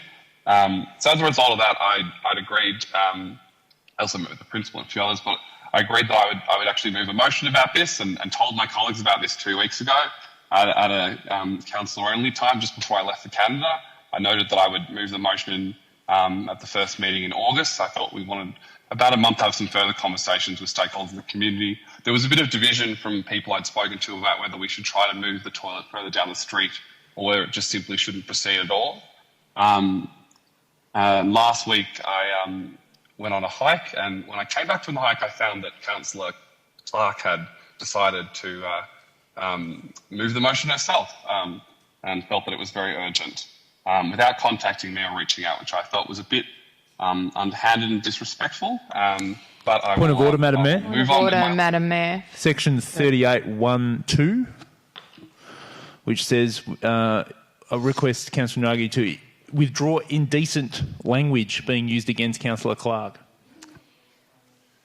All right, listen, I think that you're coming to the end, but I will ask that you withdraw that about the behaviour you're expecting. Sorry, let me see my wording here. The reference to disrespectful will be enough. Yes, sure, the reference to disrespectful. I know that it's upsetting what happened, but I would like you to withdraw that comment, please. Happy to withdraw, Mayor. Thank you. Would you like to finish, or are you done? I can finish there, other than to note that I'm always happy to apologise when I step out of line, and I hope all my other colleagues can look at doing that in the future. Right. I think ultimately the thing that has sort of shown me in this process is that... Are you... Sorry. Just speak to the item, please. Yeah. Broadly, my final reflection, I guess, in going through this process is that, look, we can have really hot emotions on issues throughout our community. Some of the stuff I've received in opposition to this project has been kind of outrageous and a bit extreme. I've also found people who are in favour of it to be often dismissive in the extreme. And I guess I would hope everyone can walk away from this reflecting that these are really difficult issues that every councillor, and I firmly believe all 9 councillors who will decide on this vote tonight, whether they vote in favour or against, do so with the best interests of our community at heart. They think that they are voting with the best of intentions and with the best of outcomes in mind, and that as we walk away from this decision, we do so together and not apart. Thank you, Councillor Nyagui. Now, I'd like to just take a moment to say thank you for everybody's been very respectful tonight. I appreciate the way you've addressed council. But councillors, I also remind you that we have a commitment to our own code of conduct, and ask that you're mindful of the behaviour expected of councillors under the standards of conduct. Just want to remind you that the comments should refer only to the subject matter before the council, please. All right, who would like to speak to this next? Okay, Councillor Sirkov, thank you.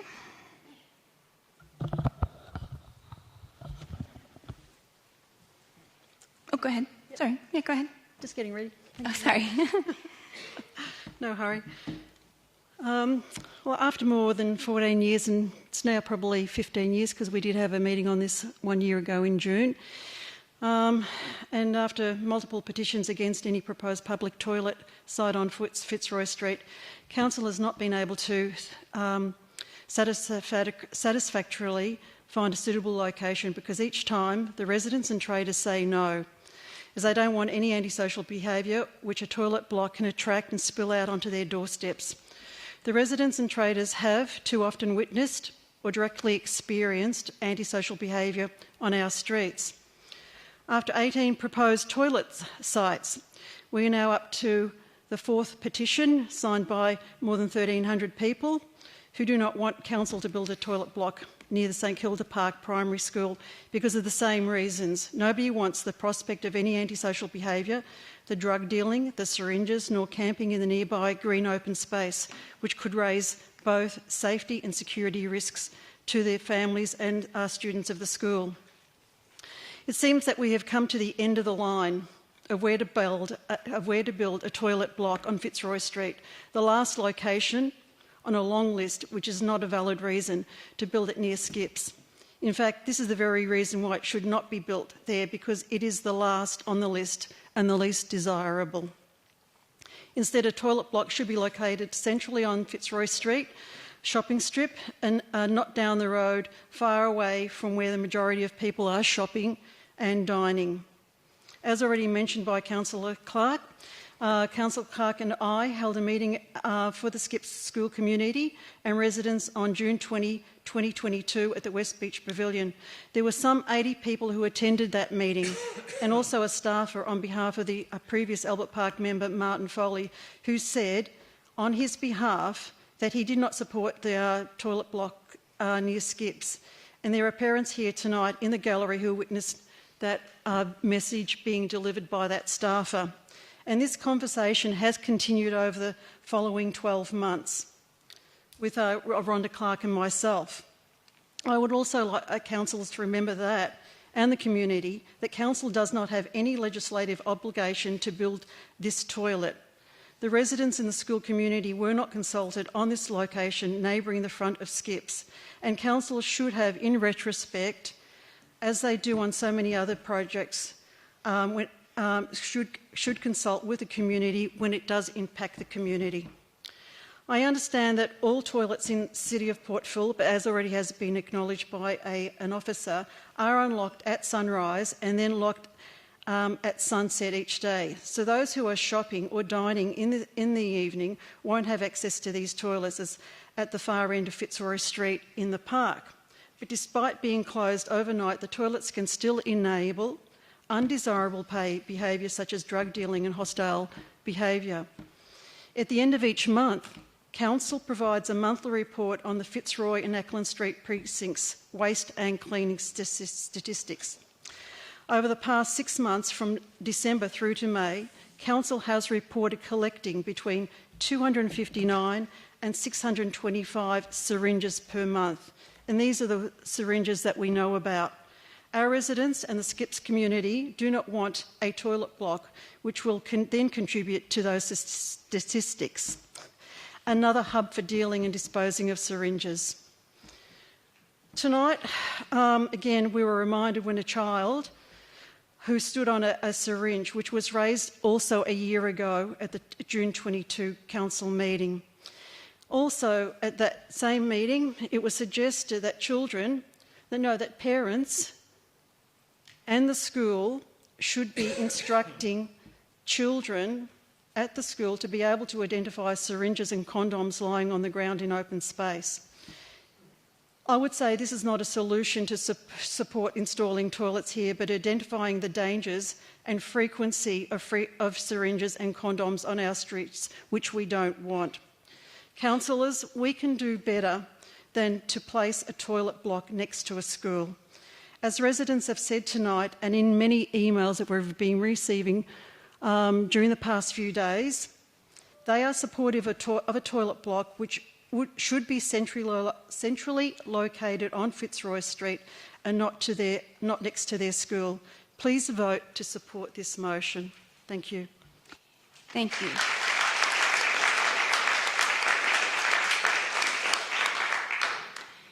Who would like to speak next? Councillor Bond. I know no one wants to speak against, but I'm going to give it a go. I've thought a bit about what to say tonight, and I wasn't sure what I would say until I received an email on Monday from a Fitzroy Street resident.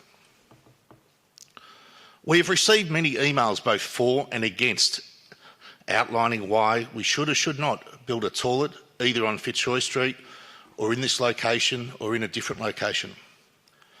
But one email has stood out for me.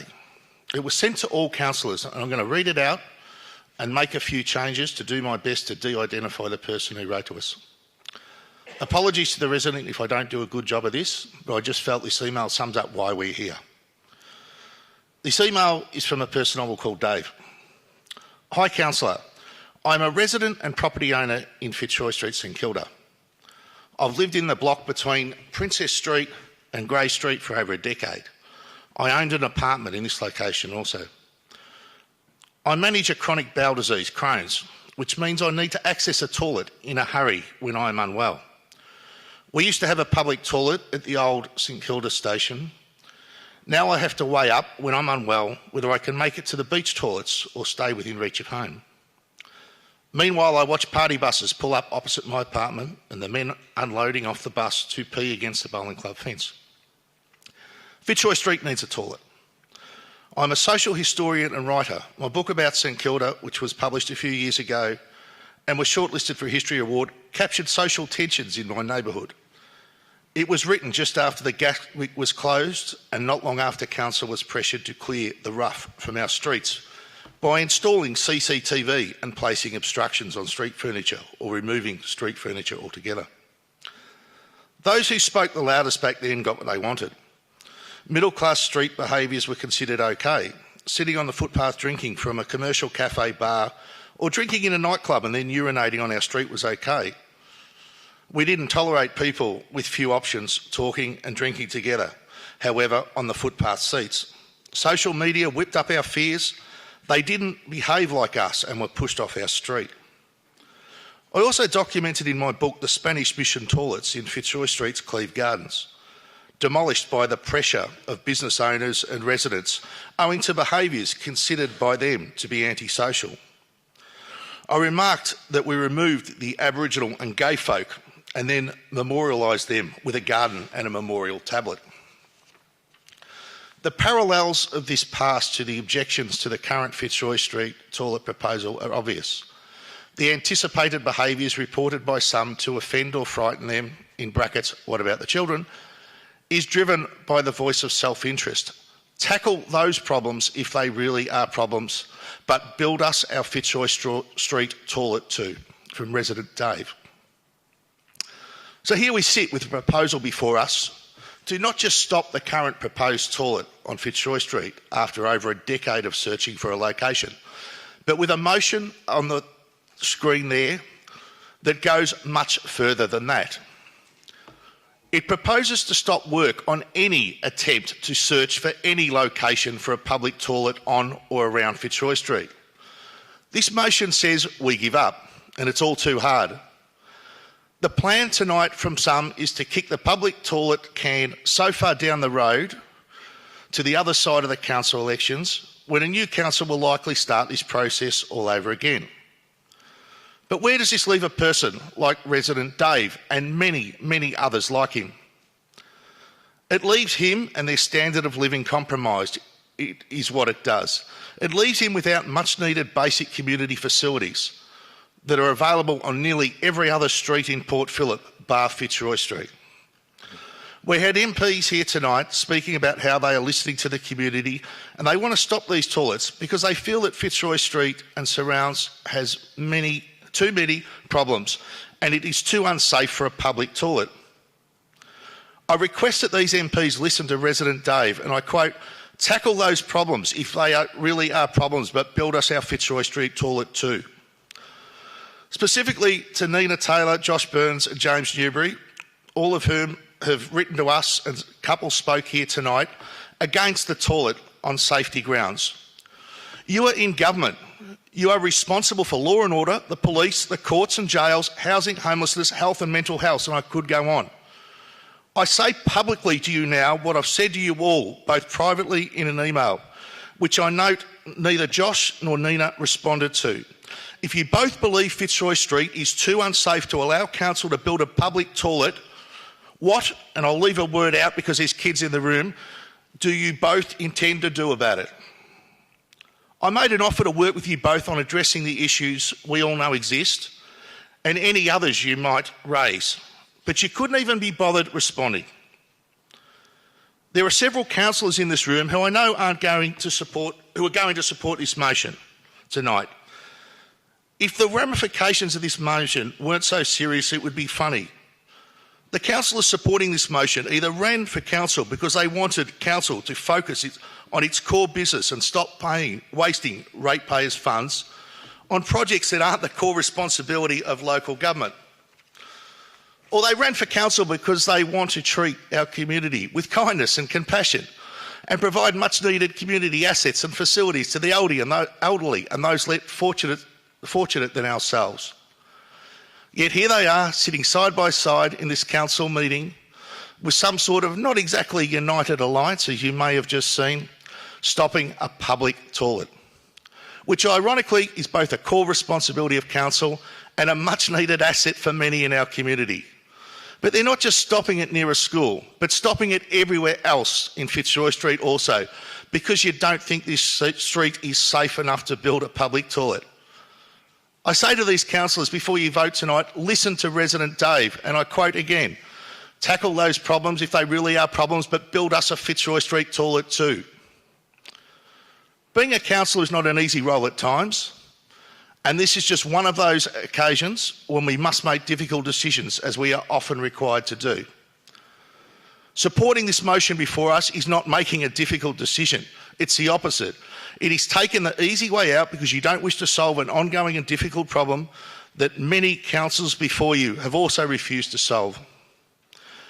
If you as a councillor don't wish to put your name to this terrible outcome that will have negative ramifications for Fitzroy Street for a long time to come, but don't want to be seen making a difficult decision either, put up an alternative location if you think one exists. Put up a motion that results in a different outcome to the one that is before us just now, or just abstain from the vote. Because voting yes to this motion tonight is not in the best long-term interests of our community. Oh, thank you very much. Councillor Baxter. Thank you, Mayor, and I thank Councillor Bond for his contribution there. I know he feels very strongly about this. I'd like to also thank everyone who came here to speak. I know that however we may feel about the merits of this proposal or other proposals or whatever, everyone here is actually trying to do the best thing for their family, their community, or whatever. What I would suggest though, in future, please argue the merits of the case. Do not bring my family into it. I have not done so. I don't come into this... I never talk about my family in this chamber. I don't come here and I say, we need to do this for my kids. I don't do any of that sort of stuff. So I would appreciate it if people did not attempt to score political points by trying to bring my children into it, because they don't know my children, they don't know how to raise them, and it's completely irrelevant to this discussion and the merits of this discussion. What we're talking about here is the basis of the opposition being the belief that public toilets are an attractor or generator of criminal behaviour. We have data, we've consulted with police and other experts to say that that doesn't necessarily have to be the case. Now, that doesn't mean that there aren't public toilets that have bad things happen in them, but the mere fact of a public toilet does not generate the crime. There are a huge amount of other factors that are part of that. If we accept, as a council, the idea that public toilets in and of themselves are generators of crime and cannot be placed near where children are, then we will need to remove a number of public toilets in the city of Port Phillip. We'll need to remove Catani Gardens, we'll need to remove the ones in the St Kilda Botanic Gardens, we will need to remove the ones in the library across the road, because they are, a particular library across the road, the children are there all the time. We're not proposing, no one here is proposing to do that, because you're focused on the particular project that you're focused on. And I understand that. That's the one that's affecting you. That's what you want to make your voice heard about. You don't care about other toilets. You're not here to make a big policy statement about what we should do with all of our toilets. You're here to say what you think about this toilet, and I understand that. But the councillors around these tables here who are making this decision, we actually have to consider all of the toilets in the municipality. And so if we accept the basis of the argument that public toilets cannot be placed near where children are, we're going to have to rip out a lot of toilets. We have heard from people here that we actually have a significant lack of public toilets in the city of Port Phillip. And we had someone arguing for the toilets and someone arguing against the toilets who responded in the city. I actually agree with the person before me that we need more public toilets here. However, not here. It's always the case. This is a situation where on Fitzroy Street, people every single day urinate and defecate out in the street. They don't have the simple dignity of being able to use a toilet, because a lot of these people will be refused entry to businesses on the street or other locations. There are also people like resident Dave that Councillor Bond talked about who need to be able to access these services.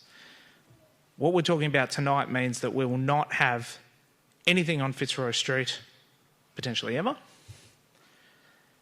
And we as a council will have to start saying to ourselves whenever we want to install a public toilet is, yes, we accept that you can't put one next to a school, but hey, business in wherever it might be that we want to put a public toilet, can we put one next to you? We accept as a principle that they're not safe, but can we put one next to you? I think what we'll find is we'll never be able to put in a new public toilet again. Why would anyone say, yeah, it's okay to put a public toilet here if we've already accepted that they're unsafe? Now, I think council has a responsibility to make public toilets clean and safe. And I'll be the first to say that I think we do a really poor job of it. And I said this when we adopted the public toilet plan, that we actually really need to step up our game. A lot of our public toilets are really unsanitary, really unclean, not well lit, don't accord with SEPTED, all sorts of things. And there's a lot of work we need to do on that. I'll be the first one to say that. But we're actually talking about building a toilet block that would incorporate those things that I think we should be doing. And I'm happy to talk to people about how to improve it. But the motion that's here tonight is literally just, whether we build a public toilet for Fitzroy Street or whether we just say, really, it's not going to happen. Not for years. And we know how many years it's been, so probably not ever. And then what happens when the next campaign happens to rip out an existing public toilet happens? How can we possibly look people in the face and say, no, this one's safe? I know the other one we said wasn't safe, but this one is. We can't. So that's what we've come to. That's what this council is about now. We've killed more projects than we've started on this council. We don't believe in anything. We don't do anything. And this will just be another one of those. So I know how the vote's going to go. This was all sorted out well before this came up. So I think it's really sad that this is what's going to happen, and maybe next year I'll be in here fighting to retain one of our current public toilets against a campaign to pull it out on the same grounds. Thank you. Anybody else want to speak to it? Councillor Martin? Can I fully endorse everything that Councillor Baxter said? This is probably the most vexed issue that I've confronted since my 2.5 years on council, and as one of the speakers was attempting to allude to, I've taught in the City of Port Phillip for over 30 years, worked in numerous schools and faced a number of child safety issues. I'm currently the child safety officer at one of the local sporting clubs, so I'm probably more involved in child safety than almost anyone other than the teachers who are here in the room at the moment. I'm also a member of the Older Persons Advisory Committee and a number of other standing committees of the council, and I know that there's a desperate need from some members of our community for access to a public toilet. I don't accept the premise that many people have put up that a public toilet will necessarily be a haven for crime. I also believe that there are public toilets in the City of Port Phillip that probably do meet that bill. And if we are to build a new public toilet, we as a council have a responsibility, and working with our local members of parliament too and all other institutions to make sure that that building is safe. The last thing I'd like to see is a public toilet built near a school, primary or secondary, where it was encouraging unsafe behaviours. In my most recent position, a public toilet was built in the middle of the main park where the children from the school I was principal at play, and we set up a number of protocols and practices to ensure that that's safe. That was 7 or 8 years ago, and the Garden City public toilets have functioned extremely properly in an area where the school should have been playing within 50 metres of them on a regular basis, so it can be done. However, it's not just a matter of building a toilet, it's a matter of designing the toilet appropriately, and I believe a lot of thought's gone into the design of the toilet that's been proposed for Fitzroy Street. And I believe that if the motion is lost tonight and that goes ahead, that it behoves the council and the other elected officials at higher levels of government to make sure that they maintain that area safely so that no additional risks are created for children. I went back and listened to the tape of the last council meeting where this was debated. It's about 2.5 hours of debate, and I encourage anyone who hasn't listened to it again to go and listen to it. I listened to my own comments. I talked about my own experience as a principal. I also talked about A, the need for a public toilet, and B, the need to make sure that such a public toilet is safe. I actually congratulated the St Kilda Park community on its ability to maintain such a safe environment, and I quote directly from the tape. I listened to speakers and read emails that suggest a range of scenarios that just couldn't happen, and many of the speakers and emails that came to council were suggesting things that could happen in the school that I know would not happen, and I've gone and commented in a properly run primary school. And I've gone on to say the school wouldn't need to change any of its current practices in order to ensure and maintain student safety. I'm sure that the school runs a really tight ship already. I'm sure that the school already educates its students about what they do when they witness antisocial behaviour. I've been down there and observed, and I've seen it happen. I know they do a good job. And if the public toilet is supported appropriately by council officers and people above that, I'm sure that we can, given that everything that happens currently in the school, we can maintain that current safe environment that the school is so proud of. A little disappointed that the morning after I made those comments in the council chamber, a senior member of the school staff emailed me to say, I'm beyond disappointed with your actions and words last night, in which have been relayed to me from overseas, to suggest that we don't prepare our students for... Let me put my glasses on to read this. To suggest that we don't prepare our students for the things that they need to deal with is insulting to the school and our families, and went on and on and on. I was a little bit disappointed with that because, as I've just explained, I went out of my way to explain that the reason that I was going to support the public toilet was in part because of my own observations of what went on at the St Kilda Park Primary School and how well they would deal with that situation as long as the council kept its part of the bargain and maintained a safe environment around that toilet, just as it's happened around the Garden City toilets that are quite near Port Melbourne Primary School and right in the middle of the area where the children from Port Melbourne Primary School play. So, yes, I don't believe this motion should go through. No, I don't believe council should wash its hands and just build a public toilet and plant it anywhere, particularly close to a school. It needs to make sure that it maintains a very, very safe environment, and people at state and federal government also need to work with council to ensure that that happens, so that in 2 years' time we can say what a great innovation this is. We've improved the amenity of Fitzroy Street. People feel safer in Fitzroy Street, more people are accessing it, and the school has suffered not only no negative impact, but hopefully some positive impacts as well. So, councillors, I ask you not to support this motion. Thank you. Would anybody else like to speak? Councillor Crawford? So last time I abstained, but I'm not going to do that tonight. I just want to say that I don't think there's a right decision tonight. I'm going to make a decision for or against. I think there's pros and cons on both sides, and I don't think anyone leaves here feeling entirely happy in a complex issue like this. And certainly by the way I vote is not endorsing the idea that it's an automatic thing that the antisocial behaviour and public toilets go together. There are, different situations. And however, I do want to say thank you to everyone for either emailing or coming to speak tonight, because I know that a lot of you are concerned parents, and thank you for raising your voices, and I apologise if I haven't replied to all the emails. Look, two things have changed for me. The first is Councillor Nyagui has been talking to me for a while, because I know that he's been working on bringing this motion around that for a while, and I've had long conversations with him, and he's been talking with the school community. So he brought a fresh set of eyes to the equation, and then I've been talking to him, and a few things have kind of occurred to me, and part of the reasons that I brought the amendments tonight. So thank you, Councillor Nyagui, for having those conversations. I do want to also clarify before I talk further to the decision I'm going to make is the ones on Dandenong Road are not being closed down for antisocial behaviour. They're old. We're not sure if they're utilised very well. There was a fire set in one of them, which, yes, is antisocial behaviour, but that's not the reason. It's time for an upgrade. That's not the reason we're shutting them down. I just want to make that clear. Someone set fire to the ones in Albert Park too. So it's, that's a little arson attempt. We've received a lot of emails for and against, as Councillor Bodden said. I'm going to support this motion tonight, but it's not because of the safety. I'm hearing concerns. I abstained last time, and the agreement was we moved the toilet 20 metres away, which I know for the community is, for many people in the community, that's not far enough. But I don't think it's in a good spot for anybody anymore. And I don't know that it will get utilised by people who do need public toilets on Fitzroy Street.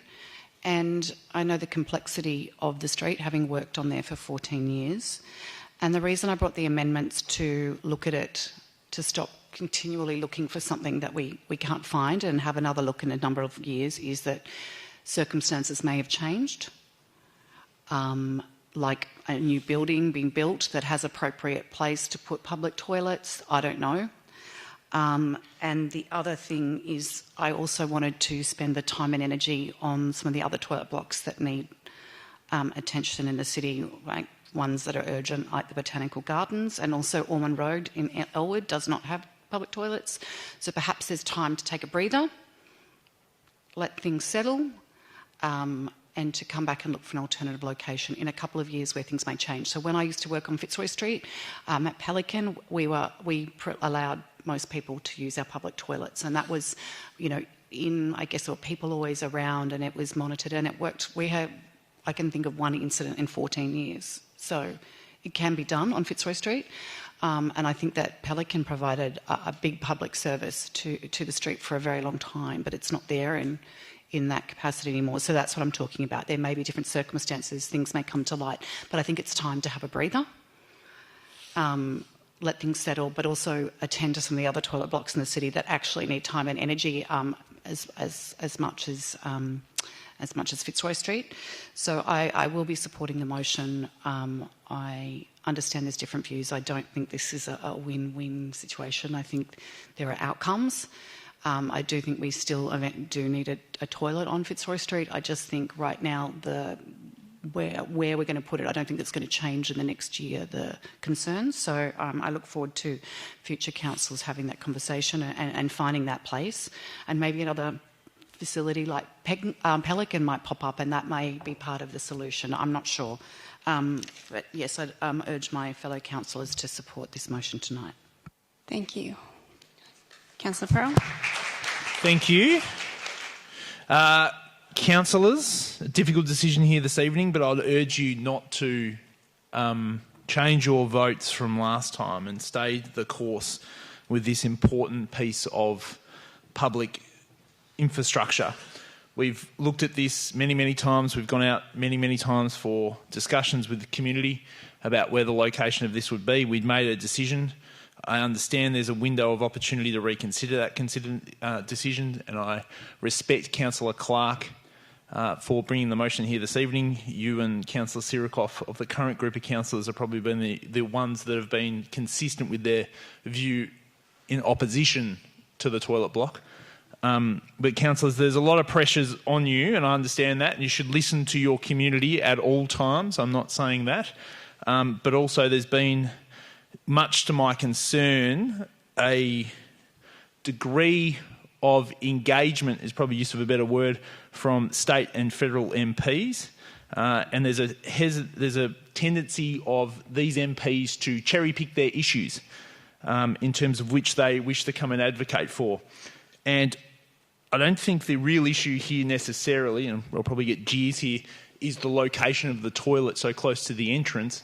It's the potential antisocial activity spilling from Fitzroy Street into that piece of infrastructure, then impacting the school and the families. And that's the real issue that's at core. So I think it's fine for state MPs and federal MPs to come and talk to us and advocate on these issues when there's PSOs in emergency rooms, not tying up police and divvy vans for 8 hours on end because they have to take mentally ill people off Fitzroy Street to a hospital facility, and then they have to be maintained in the ER by a police person because they pose a risk, and that police person can't return to Fitzroy Street. Fine for them to come to us and advocate not to build things when they're advocating for PSOs and ERs, or when the Victoria Police are actually running regular patrols on Fitzroy Street. I'm not saying once a day, once a week would be welcomed and accessible. Or perhaps, basically advocating on any police issue in the municipality and increasing resources across the municipality. But no, they find individual issues such as this, which, they want to represent their community, and they come to us with these problems as opposed to looking at the holistic problems which are well within their control. And they choose not to apply necessary resources to improve the safety in our municipality. They walk past it. And that is extraordinarily disappointing, to say the least. And our community deserves better. So, councillors, don't change your position on this. Stay the course. Use it as a piece of infrastructure, which it is. And let's be very firm with those MPs that wish to cherry pick issues, in my words, and go back to them and ask them to do their jobs and increase police resources to improve security outcomes on Fitzroy Street. Put PSOs in emergency rooms to free up police resources. Give community service resources to Glen Ira, Yarra, the City of Melbourne to stop effectively other councils and other service providers advising people to come to St Kilda and not being, because they're not able to be adequately looked after in their own municipalities, and increase the service provision to help these people. That's what will solve the problem. That is what they can do, and we should be advocating for them to do it. So, councillors, I implore you, stay the course. Let's build this important piece of infrastructure rather than throwing it out the window. Thank you. I'll go last and then you'll have the opportunity to close. Thank you to everybody in the chamber today and online. We're over 2 hours on mostly this item. So we know people are very passionate about it, and we've received many emails, so thank you very much. Thank you to Councillor Clark for bringing it tonight, and Councillor Sirikoff, you have stayed the course. You've been very involved with the community, and Councillor Nyagri for bringing it back up again. You know, you've asked some questions at a recent council meeting that kind of kicked this off, being like, it's an opportunity to do it. Many say they're supportive of public toilets, but not in this location. So I understand that this is one of the aspects of it that people are not against them. They understand the need from, but this isn't the right location. And I fully support this notice of motion tonight because I don't think this is our first pick. We're now getting it, and I don't want it to be the pick because it's the last one in a list of an exhausted list, and that's why it becomes the pick. It's not the right location. If this was 16 years ago and this is the first one, we'd probably go like, all right, the community doesn't like it, let's look at the next thing. So we need to make sure we're not choosing it just because we don't have any other options. Some people are saying we need a 24-hour toilet. It actually makes sense. A lot of these activities are late night drinking or whatever, they end up and they don't have anywhere to go. But with the antisocial behavior, we can't entertain that. And currently it's not even what we're offering. So I'm glad we corrected that for the record because some people thought it was. Now, there are other projects. The reason I'm happy with the second item saying basically let's move on and focus on other projects is we have other toilet blocks to deliver and other projects in general, and we've spent a lot of time and effort on this, and I think it's time to move on. The opportunities, the way it's written is the next council can consider it. It's not forever gone. It's just that right now it's not the best use of time. I welcome any future development on Fitzroy Street to consider that there's a desire, a need for public toilets. Maybe consider that in an application. So I'll give that as a little call out to a future opportunity. They're not all gone. They're not all dead. But they require the right design, the right location. And the location here, again, is quite removed from many things. There's no crosswalk directly to it. You have to get there in a roundabout way. And the people who are finally getting to that point may not actually be the ones who need it. I've been pregnant many times. I've had young kids. There's a need for toilets. So we're not against toilets. But I think I'll leave it there because you've heard a lot tonight and I'm sure you just want to get to the vote. So Councillor Clark, your opportunity to close. Thank you, Madam Mayor, and thank you to all the councillors for their inputs. I'd like to close by saying that, if a motion to stop the construction of the toilets was to be brought to council, it was the CEO who requested that a councillor do this quickly because it needed to be done in a timely manner so we don't have a current contractor engaged. So that's why there was an urgent need to bring this if someone did want to do that. It's important that we consider the financial implications to council as well. So it needed to be considered now before we engaged another contractor and then had greater financial implications. This motion is not about councillors. It's not about council process. It's about getting an outcome for residents, the community, and most importantly, it's about our school children. So I acknowledge that there are some people who need a toilet, as outlined by the person who did contact all councillors and was spoken about by Councillor Bond. But as I said earlier, I think, unfortunately, some of these people are in the minority, and I don't believe that it's worth the risk of this location. I actually don't see anything wrong with parents or the school community advocating for self-interest. I think they're no different to any of the rest of us, and that's what the process is about.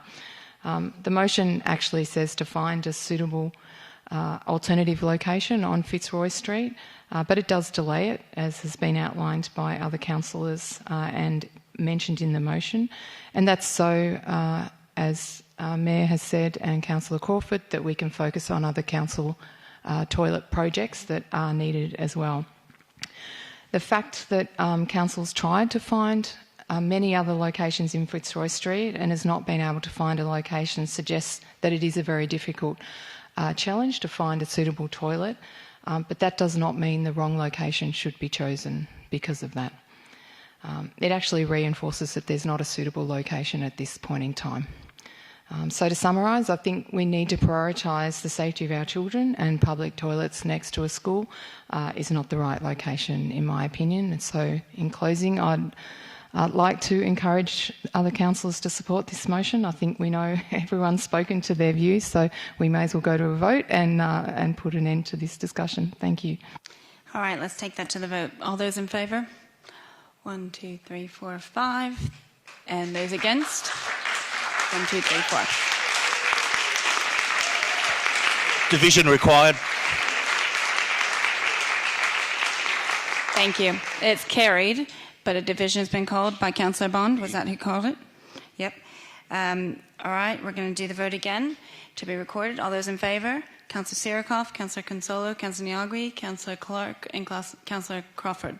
All those against? Councillor Bond, Councillor Pearl, Councillor Baxter and Councillor Martin. Thank you. That's carried.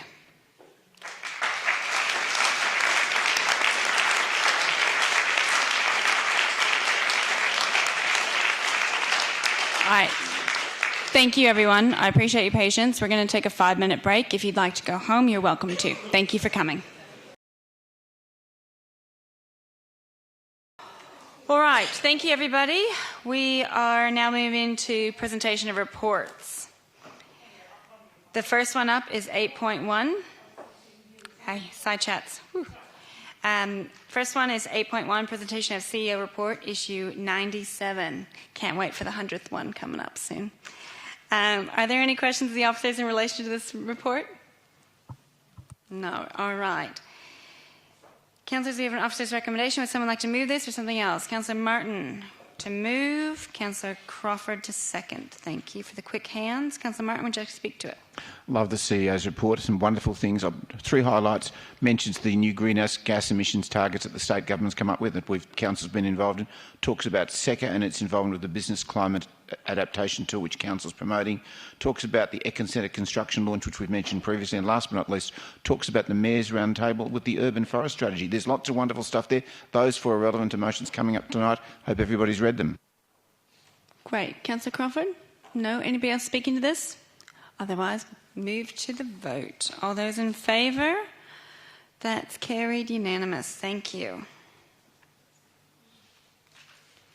Okay, on to 10.1, Council Parks and Open Space Maintenance, Herbicide Approach for Treatment of Weeds. Councillors, are there any questions of the officers in relation to this report? No? I'm looking for a mover. All right, Councillor Martin. Someone to second? Oh, sorry. Okay, I will take a question. I will go back to take a question. Yes, sorry. We'll allow a question. Go for it. Yeah, sorry. This is a quick one. And I can't remember. I apologise. Is this something that we would review in a couple of years, or, given if there was to be a change in the, scientific advice? I guess it's something. Is there not a sunset clause, or and did I just miss it, or I can't remember it? Thank you. Lachlan Johnson? Through you, Mayor. So there's no sunset clause. So this report, if Council passes the resolution as it is, would enable Council to use glyphosate in those select areas. Our current contract, which would have that provision, runs until the next year, and then there's a 2-year option on that. So if that was extended, that would go through until 2026. Following that, we would prepare a new specification, go to market, and we'd consider whether glyphosate would be used. But if Council passes this resolution as it is tonight, that option would be available for officers. Obviously, if the science changes and the industry advice that we're basing the recommendation on tonight changes, through our occupational health and safety considerations, we would continue to assess as to whether it's appropriate to use. Thank you. Councillor Baxter?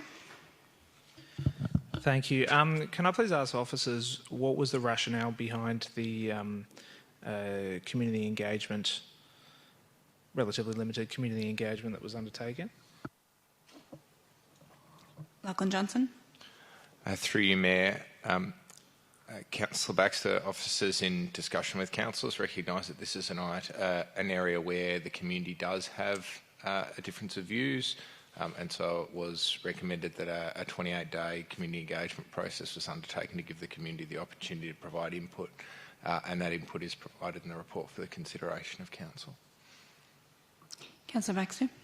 Thank you. And what elements of the community feedback have been incorporated into the recommendation?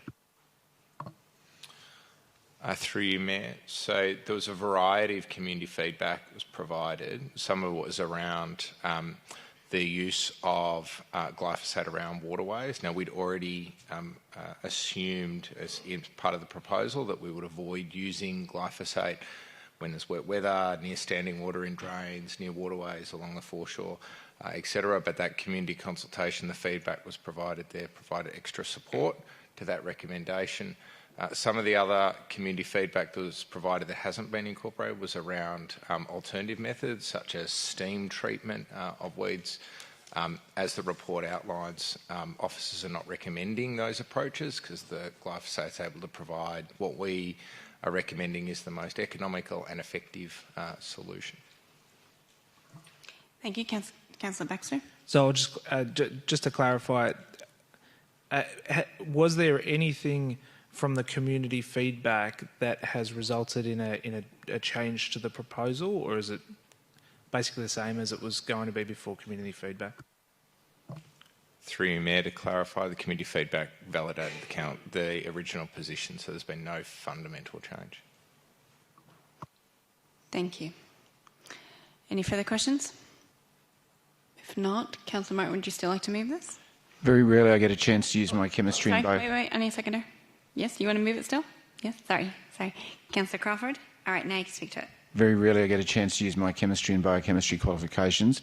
Firstly, can I thank the officers for this very, very detailed report, and it's a very even-handed report in that it makes quite clear the risks that are involved if this chemical gets into the waterways at particular concentrations, and hence there are very detailed recommendations about where it should be used and where it shouldn't be used. It also looks at a range of other options, and it looks at even something that might sound as simple as steam cleaning. So steam treatment, which may sound is harmless, in fact, the emissions produced from generating that heat are probably of a significantly greater environmental risk than the risks of using this chemical if it's used as detailed in the report. If we had thousands of people and we could all go out and do hand picking, that would be probably the safest way of doing this, but also be extraordinarily expensive. So as long as this chemical's used within the constraints set out in the officer's report, I'm comfortable that it meets all safety requirements. But again, as was Councillor Baxter mentioned, I'm sure that our officers will be reviewing the literature. If there was any significant change recommended in the literature, I'm sure that would be brought back to our attention. Thank you. Councillor Crawford? Anybody else want to speak to the item? Councillor Baxter? Thank you. We just spent some time debating a motion where we had evidence on one side and community feedback on the other. Some councillors made a strong argument that we should disregard certain evidence because of the strength of community feedback on a particular issue. Here we have community feedback about the use of glyphosate where 60% were either strongly against or against the use of glyphosate, the reintroduction of glyphosate, and only 18% were for. Now, it's relatively small numbers. Would have been great to get more feedback than that, but it's also a pretty comprehensive and clear message from the community. The officer recommendation here is that, and again, I'm not entirely sure why we went out to consultation if we're not going to take on any of their feedback, but the recommendation here is to say, we appreciate the community sentiment, but we're going to do what we were going to do anyway. I can't see that this has been I have to be careful here because I don't want to impugn the good work of the officers. I think the officers are doing good work. I think what we've ended up with, though, is a process that could easily be seen by the community as a bad faith process. I don't think it was a bad faith process. I think officers have done their best, but to go out to consultation on this, and it's not mixed results. It's like a really clear one-sided result for the community. We haven't changed this proposal really in any way whatsoever. I feel like I can't see that we've done this well. So I won't be voting for this motion, and yeah, it'll be interesting to see how other councillors vote. Thank you. Anybody else want to speak to the item? Councillor Sirikoff? Thank you, Mayor. I'll be supporting this because it was reported it was mentioned in this report that glyphosate it will be used in low-risk areas, laneways and roadside reserves, and not in high-risk areas such as childcare centres and playgrounds or open spaces, and also where runoff water enters the waterways. So I'm quite satisfied that the use of this product, this weed killer, will be used appropriately.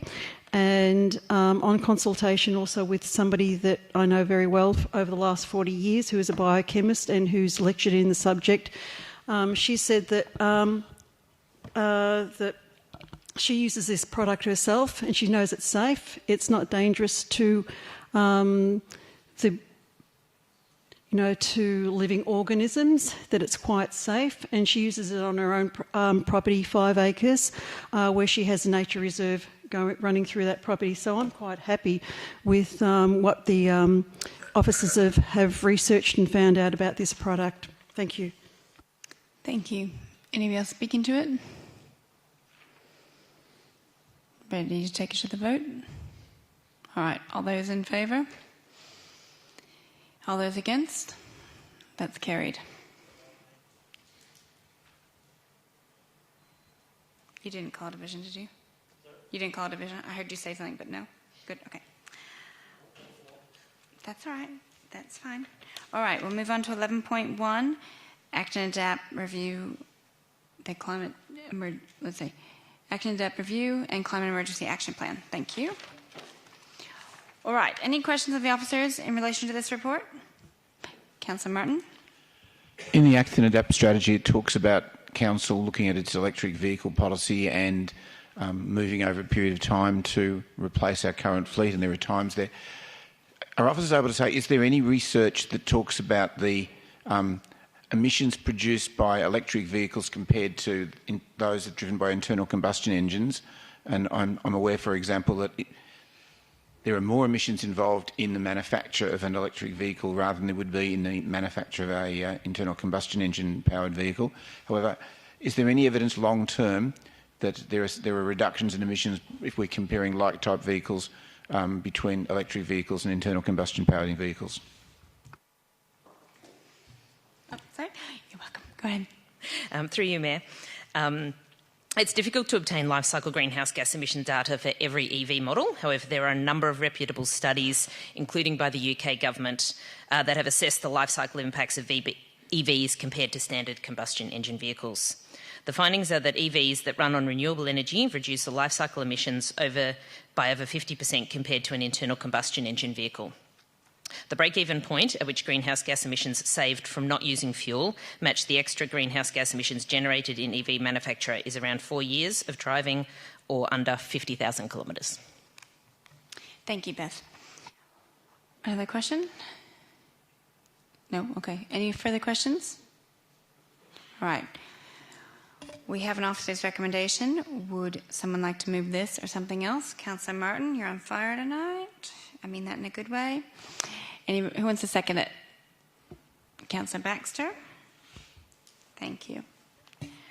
Councillor Martin, would you like to speak to it?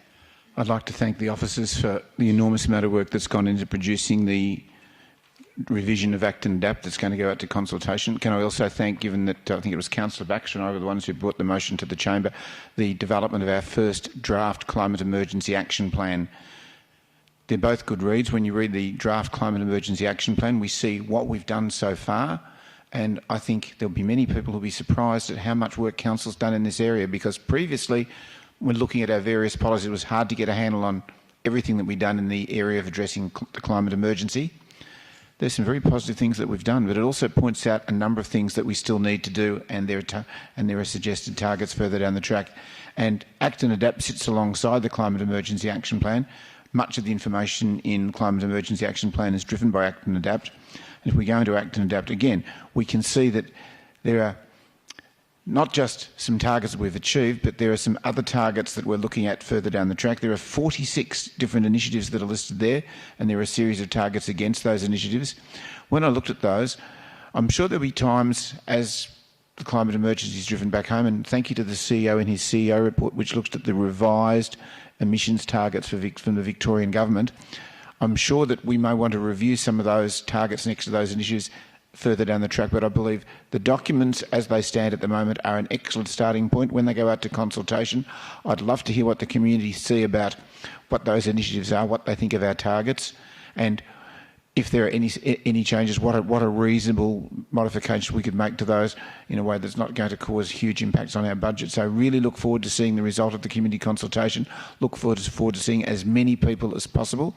Hope these documents are very well received. Also hope, though, that we get significant recommendations back from the community about how we can do even better than what's suggested in the two documents. Thank you, Councillor Martin. Councillor Baxter? Thank you. I'm glad that we're able to put these out for community consultation. Obviously, this is delivering on something that Councillor Martin and I have been trying to push in this council term. It is good to be able to show the community the work that we are doing on climate change and various other climate action. We're obviously not doing enough. I don't think there's any government in the world that could be considered to be doing enough. We need to do more. We need to take things more seriously. I do think that this term of council has actually sort of fallen behind with regards to the last term of council in terms of ambition for that. But my hope is that by putting out this draft, these two draft documents, that the community will be able to give their input. That we have, we want science-based targets. We want realistic targets. There's various different ways to understand what those mean. They could mean, based on what the science says we and other governments need to do to avoid the catastrophic effects of serious climate change. Or it could mean, based on what we can do with our current resources and budget for this. I think we should lean more to the former rather than the latter. But really, these are about responding to the clear wishes from the community that have come strongly for years for us to do more and communicate better on what can be done, should be done, and is being done. And this, I hope, goes some way towards that, and I really look forward to getting feedback from those passionate members of the community who put so much work and effort, unpaid, into trying to save the planet. Thank you. Councillor Niagui, did you want to speak to this one? Yeah, just briefly. I think it's really exciting that we've got to this stage. I'm really looking forward to the community feedback. I'd agree with Councillor Baxter. We just can't do enough in this area. The more we do, the better. We have to constantly look and find ways to deliver more for our community. We also have to do that in a way that is not just ambitious in words, but actually ambitious in actions. We've done a lot of really exciting work in the past, but going forward, we need to make sure that whatever commitments we make them seriously, we make them fully budgeted, and that we, I hope and I encourage all my colleagues to prioritise this. This is the reason I didn't support the rate reduction a few weeks ago, because this is the kind of stuff I think we need to be spending money on. This is the kind of stuff that many, many generations to come will look back and will judge us as a council on whether we were good or bad based on whether we do enough on this issue. Thank you. Anybody else speaking to the item? Councillor Clark. Thanks, Madam Mayor. I'm happy to support this recommendation tonight. However, I'd like to say that I think Council spends a considerable amount of money on climate change and greening Port Phillip and other programs. I think we are doing more than our fair share in terms of trying to mitigate climate change within the realm of Council. We are not going to solve this problem ourselves, and I feel that, as I said, Council is doing a lot and a considerable amount, and especially when you consider that, you know, Australia is 1% of emissions, so City of Port Phillip must be 0.0 something or other. So I think in terms of what the Council does, I think they should be congratulated in terms of how much we do, and we need to balance up the money that's spent on these programs with the other very important programs that Council provides. And we know festivals, food bank, aged care, childcare, providing outreach services to homeless people. There's a whole lot of things that Council provides, along with other things like roads, parks and gardens. So, and toilets, very topical. We've got a little bit more money now tonight. So I think it's important to keep that into perspective around all of the things that Council must have to balance their budget for. And the particular reason I raise that is that under the current policy, there's a number of accelerated initiatives that are in here, and they're going out for consultation. And I think the community needs to be aware that they're unbudgeted actions or suggestions. So we're going out to consultation, but the budget, they're not budgeted for, and some of them are considerable. So if all of them were to be implemented, we would need to make some cuts in other areas. So it would be good to get the community's feedback on which ones they think are most important, and then we can have this debate around how we're going to fund these and the many other challenging requests for money and other important areas that we have to fund as well. So, as I said, I do think Council does a significant amount in this space, and here's some more suggestions that we need to balance up. Thank you. Thank you. I'll speak next. I think that's great advice. This is a great opportunity that we're going to community engagement to say, unlikely to get it all, possibly, but tell us what really matters, because that way we can push up and see the ones that we can really achieve. This is important. I'm very much about mitigating. If we can spend that money up front to make the issue less, then we are not going to have experienced the cost of all the fallout. So flooding is a very easy one, a very tangible one. The investment we need to make and things like that, people will hopefully never have to see the devastating impacts that it could have been. But greening, all these other things that will come up are important. And I like the one about changing out the lighting. That just makes sense. All right, so let's take that to the community, unless Councillor Prix wants to speak to it next. Just a quick explanation of my voting tonight. I voted against this originally. Previously, when we didn't have the abstain option, I would vote for it to go out to public consultation, because I don't think you should stop something going out to consultation. But I'll abstain from this tonight because I voted for it previously, against it rather previously. But if it fails, which it won't, I'll happily change that vote to vote for it to go back out to consultation, because it's I'll be interested to see what people have got to say. Thank you. All right. Anybody else speaking to the item? Otherwise, we'll go to the vote. All right. All those in favour? That's carried. Oh, sorry. All those against or abstaining? That's carried. Sorry. All right. Two more. On to 11.2, Urban Forest Strategy, Draft Vision and Principles for Community Consultation. Councillors, we have an officer's recommendation. Does anybody have any questions about this? Councillor Pearl, question? Thanks, Madam Mayor. Albeit it's not the tree planting strategy per se, so this question is in a bit the grey, probably more on that side than the other. But I went for a walk down the length of Farrar Street the other day, South Melbourne to Albert Park, and since then I've been noticing I counted 16 tree squares along that street which are empty. So I know 2 or 3 trees were lobbed down the city road end for the development, that HIP V Hyde development, which is quite nice on Farrar Street down there, so I get that, but they still haven't been replanted. We said those would be replanted in the next planting season, that's been up for 2 years, so that still hasn't been replaced. And then as you walk down that street, there, as I said, I counted 16 separate big boxes on the street that are empty. There's no trees in them. How do we monitor the tree boxes, and how do we replant them based on the my mind somewhere else? How do we make sure we replant them? And then as you walk around the municipality, there's a lot of other smaller boxes, predominantly in asphalt, that are empty also. So how do we monitor them as assets in the city? Lachlan Johnson.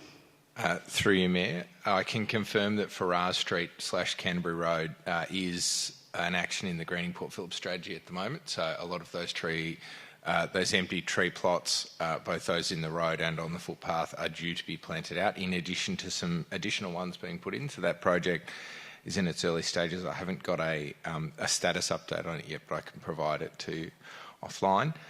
So that specific project is identified in the greening Port Phillip strategy, the current greening Port Phillip strategy.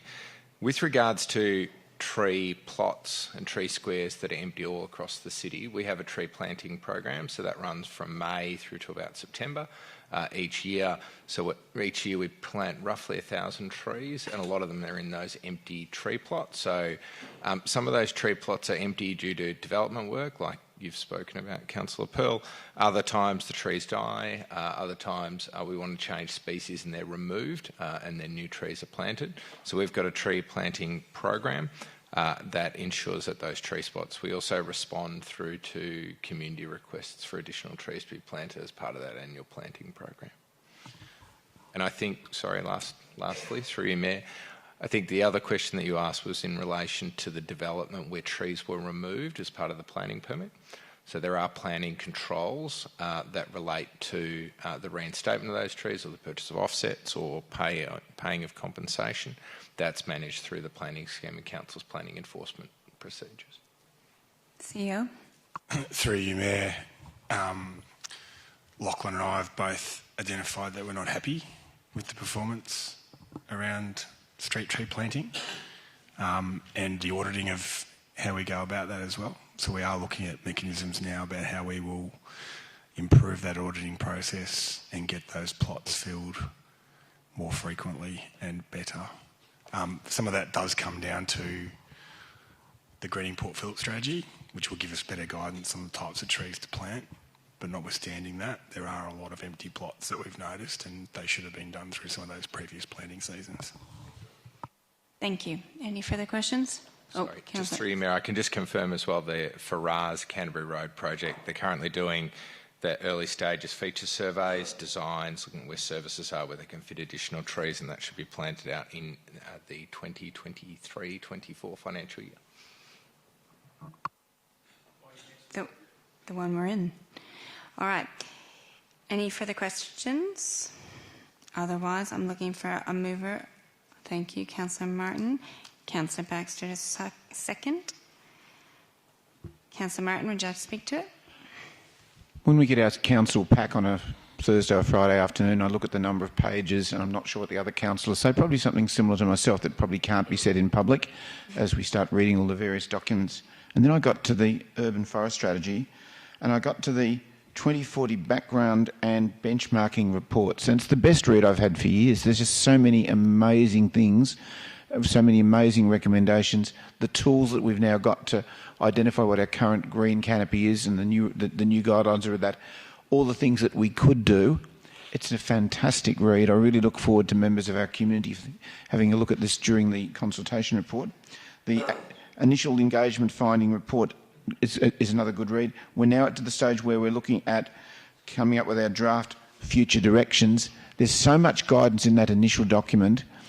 If the community are half as excited as I was from reading that, my only problem now is that I've got so many wonderful ideas that I want to come along with. I'm sure that those councillors who will be able to rein me in and make sure that I don't try and spend too much council money, because as Councillor Clark has rightly pointed out, there are so many other things that we need to do, but I'm super enthusiastic for this document to go out to consultation.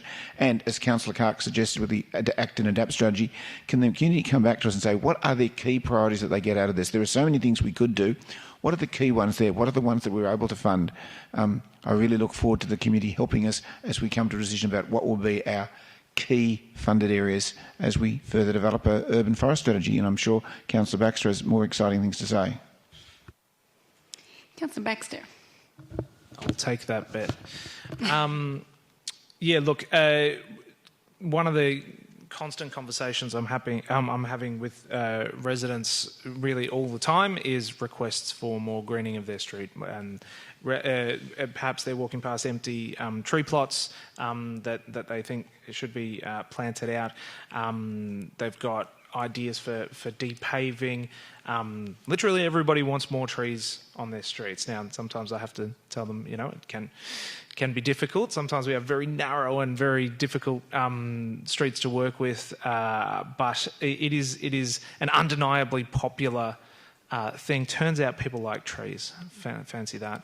At the same time, we are undergoing, as many other inner city municipalities, not just us, we're undergoing rapid deforestation. Not so much in public trees, but in the private realm. As new developments go up and trees are replaced with, apartments and buildings and all these sorts of things. We really need to, and that's why we're putting this out for community consultation. We really need to have a clear vision about what this city is going to do to actually make us a greener city overall. And there's other things, including the Greening Port Phillip strategy and the tree planting guide and all of that sort of stuff that can provide lots of detail. But I really think that vision of what we're actually going to do about deforestation, we can't just pat ourselves on the back and say we planted more trees in the public realm than we had before. Have we kept up with the deforestation that's happening in the private realm? Are we meeting people's expectations for that greening in their streets? How do we deal with the issues as I know I'm going to single out Councillor Bond here as being someone who's talked about this, where the state government has put really stringent requirements for clearance for the power lines. How do we deal with that while also providing greening and shade to streets? How are we going to deal with urban heat island effect and so on? So this is really important from a strategic vision point of view. What is the kind of city that we want going forward? I hear it loud and clear from people quite often for their local street, but we need to have this municipality-wide sort of strategy and vision, and I look forward to hearing from the community about that. Thank you. Councillor Nagui, would you like to speak to it? Thank you, Mayor. Just briefly, this is probably one of the issues that got me most excited about running for council, and I'm really excited to see this report go out to community. We have so many opportunities here to depave, to degrass. I think there's a lot of areas of grass throughout the municipality that could be planted out. Obviously, to plant many more trees, and to better plan out for the life cycle of trees, which grow many, many years longer than any other bits of infrastructure that we put out in the public realm. And it's been acknowledged by council officers, by many of the councillors and many in the community that we're not doing enough at the moment, that we're often missing our targets, and there's an expectation that we can do better. And so I hope this strategy is the beginning of us kind of turning that corner and lifting our game as a council and delivering for our community. Thank you. Would anyone else like to speak to this item? I'll just say thank you for everybody who attended the Mayor's Forum on it. I don't want to take credit. I think it was just a great thing that the council officers helped organise. Then we had a beautiful, beautiful is a weird word, but a very nice conversation with many members of our community to help form part of this. All right. Anybody else speaking to it? Otherwise, we'll take it to the vote. All those in favour? That's carried unanimous. Thank you. Thank you. Yes, lucky last, we're on to 12.1, 2023 Grand Prix post-event debrief and recommendations. Councillors, do you have any questions of the officers in relation to this report? Councillor Pearl. Thanks, Mayor. I've got a couple of questions. Just before I ask those questions, I'll just note a interest in this matter in that I attended at the invitation of the Australian Grand Prix Corporation, the 2022, well, not the Grand Prix itself, but one of the days, and also got a representing the City of Port Phillip, and did a site tour to see the installation bump up and bump down, and accepted 2 tickets. That's been publicly announced on my gift register. I also was invited to the 2022 MotoGP, which I did not attend, and I've attended 3 GP F1 receptions at Government House in recent years representing council. Just as an interest, not a conflict of interest, but I think if I'm going to move an amendment such as I'm proposing this evening, it's important that I table those, albeit they've already been tabled on the public record previously. Thank you. Any questions of the officers? If I may, Madam Mayor. Mm-hmm. So I had a quick chat for 10 minutes with some of our esteemed people that came and spoke to the item here this evening, and one of them gave me a memorandum of understanding dated October 2004 between the City of Port Phillip, Parks Victoria and the Australian Grand Prix Corporation. Can officers tell me if that memorandum of understanding is still valid and in place? Through you, Mayor, I'd have to see the memorandum and to be able to look into that. I'm not aware of it. Okay. Oh, I don't think they're going to be able to read it anyway if I give it to you, right? Unless you want to see it now. No, through you, Mayor, it's probably not useful for me to see it now, but if I'm able to receive it, then I will be able to... I was going to ask a couple of questions about it. Well, actually, I'll ask the questions because you answer the questions. Under the memorandum, it details that Council should receive an annual briefing from Parks Victoria, not the Grand Prix Corporation, regarding the impact of the F1 Grand Prix on Parks Victoria, and also quarterly senior officer meetings with Park Victoria and City of Port Phillip. Have those meetings been taking place? I don't recall a briefing being provided to Through you, Council. Mayor, those meetings have not been taken place, but we have not requested such meetings, and I'm sure if we requested such meetings, Parks Victoria would be willing to commit to such meetings. Okay, also under the Memorandum of Understanding, it says that the City of Port Phillip and the Australian Grand Prix Corporation has an established traffic and transport committee which will meet regularly, and then also requires that meetings take place annually between what they describe as the trader liaison officers and the Grand Prix Corporation. Have those meetings been taking place? Through you, Mayor, there was a working group of Grand Prix employees and council officers regarding traffic and parking approach, so it may not have the same name as that, but there was annual meetings, yes, and there is no longer a formal trader liaison. However, there are members of staff at the Grand Prix that have met with members of our business advisory group, our traders, and members of officers as well. Great answers. Thanks for doing that without notice. Thank you. Councillor Clark? I just want to follow up a question or comments that was made earlier tonight about representations on behalf of sporting clubs in terms of compensation. Do we actively speak to the Grand Prix Association on their behalf and seek compensation and get back timings on how quickly they're actually bringing the park back to, from the Grand Prix? Like, do we have an agreed time frame and we monitor that they achieve it? Through you, Mayor, Council certainly empathises with the plight of sporting clubs that are displaced by the Grand Prix. This year, Parks Victoria managed all of the relocation of the sporting clubs rather than Council. They were able to do that fully and did not come to us for assistance. So based on the feedback this evening, I'll certainly be chasing up Parks Victoria and asking for a report on whether clubs were relocated back in due time, and if not, raise the issue of compensation. We'll also impress again, although they are aware, our expectation to the Grand Prix Corporation that clubs are relocated back to the grounds as soon as is humanly possible. So it would be good to be able to see that report if it can be circulated about each club and what time frame they were meant to be given back to their sporting oval or ground.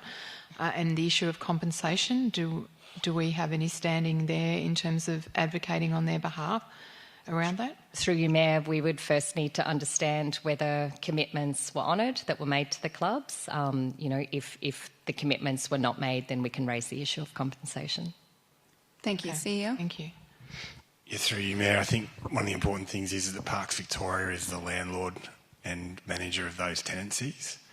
they've also got the relationship with the Grand Prix, and any agreement around compensation would be through that arrangement rather than council. Council can certainly, as an interested stakeholder, maybe ask some more of those questions and make sure that we are getting those report backs and advocate on behalf of the clubs. But yeah, that's what I meant. Yeah. Sorry, not that we would be compensating them ourselves, but through you, Mayor, it's even the important party in that relationship is Parks Victoria, the primary relationship and the primary person who needs to be advocating for compensation and rearrangement and the minimum impact is Parks Victoria, but we can certainly reinforce that message. Thank you. Any further questions? All right, I'm looking for a move of the officer's recommendation or something else. Councillor Pearl. Thanks, Madam Mayor. I'd like to move an alt motion, please. So move the officer's recommendation with the addition of 3.3, and that states overturns the City of Port Phillip's formal opposition to the Australian Formula One Grand Prix as previously endorsed at the 14 June 2011 council meeting. Called my alt motion. Just clearing. If it's an alternative. I said it was an alt motion. Yeah. Sorry, it's by my wording. It's an alt motion. Thank you. Okay, thank you. Would anybody like to second this? If not, I will. All right. Okay. I'll allow any further questions because of the amendment. Does anybody have one of Councillor Pearl on this one? Nope. All right, go ahead, Councillor Pearl. Thanks very much, Madam Mayor. Councillors, I'll be concise and then happy to respond to anything you raise in deliberations here this evening or debate here this evening. Firstly, I acknowledge the report here this evening, but it's come to my attention that perhaps in the future, and perhaps we'll do this at a future point in time, that the city's engagement around the Grand Prix has been very much focused on traffic and parking, which is obviously a very large impact as its primary motive, and then the secondary motive is obviously the economic impact of the Grand Prix. Having spoken to our sporting clubs, etc., and understanding the CEO's comments regarding Parks Victoria being the primary authority organising it, there is obligations in this memorandum of understanding, which may or may not be valid, let's assume it is, to ensure that the ovals and park area handed back to Parks Victoria after occupation, at least in the condition of which they were occupied by the Grand Prix Corporation, if not better. And I think there is a role for us to play in that, and we should make that role better in the future, which I think we'll work towards. There's also some good items in here that, if it followed through, would probably better inform councillors if we can get access to it. It talks about an impact survey to be completed by the Grand Prix Corporation regarding the impact of the event on local residents, which would be interesting to see if that survey is still taking place and whether or not that data can be provided to the council to better inform our decision making. So I move an amendment here this evening, officers, for 3 reasons. 1 is to get a better outcome for our community. 2 is to provide a clear direction to our officers about our stance on the Grand Prix. And 3, as it now reflects the practical reality of our actions over the past, particularly, well, more recent times, but particularly the last decade. We're not really abiding by the resolution that we passed in 2011 rather, by the actions we take as a council or the actions our officers are taking. No criticism, but it doesn't necessarily reflect. Effectively, we're asking our officers to drive forward with the handbrake on. If we're going to oppose something, we should oppose it. Not necessarily go to war with people, etc., but we should be making active advocacy efforts to oppose the event. Since I've been on council, we certainly haven't done that. We've worked collaboratively with the Grand Prix Corporation to get good outcomes for residents, and I think the report demonstrates that, how we've done that, particularly in the parking area. I think we're starting to make good improvements in the trader and economic area, albeit we'd like to see more. And then next, I think, in the next year or so, whilst we have on this council, we'd probably like to make better inroads in terms of the 6,000 odd residents that do it. So I think we get better outcomes for the community by being able to release the chains of opposition to the Grand Prix by fully, wholeheartedly advocating for our community and the impact the Grand Prix has, rather than just saying we oppose it and it should move. It's too easy to say that. We need to go a step further and fully embrace the advocacy, particularly around the supporting clubs, but even the environmental infrastructure that sits within Albert Park, such as the lake wall and those sorts of key infrastructure, or perhaps even the toilet blocks as well. Well, it does actually sit technically in Albert Park. It also provides a clear direction to officers. I don't mean to be cheeky in saying this, and don't think I'm being cute with my words, but I'm not asking you to support the Grand Prix. I'm asking you to remove our opposition to it, which effectively gives us a neutral stance, which we have on most items.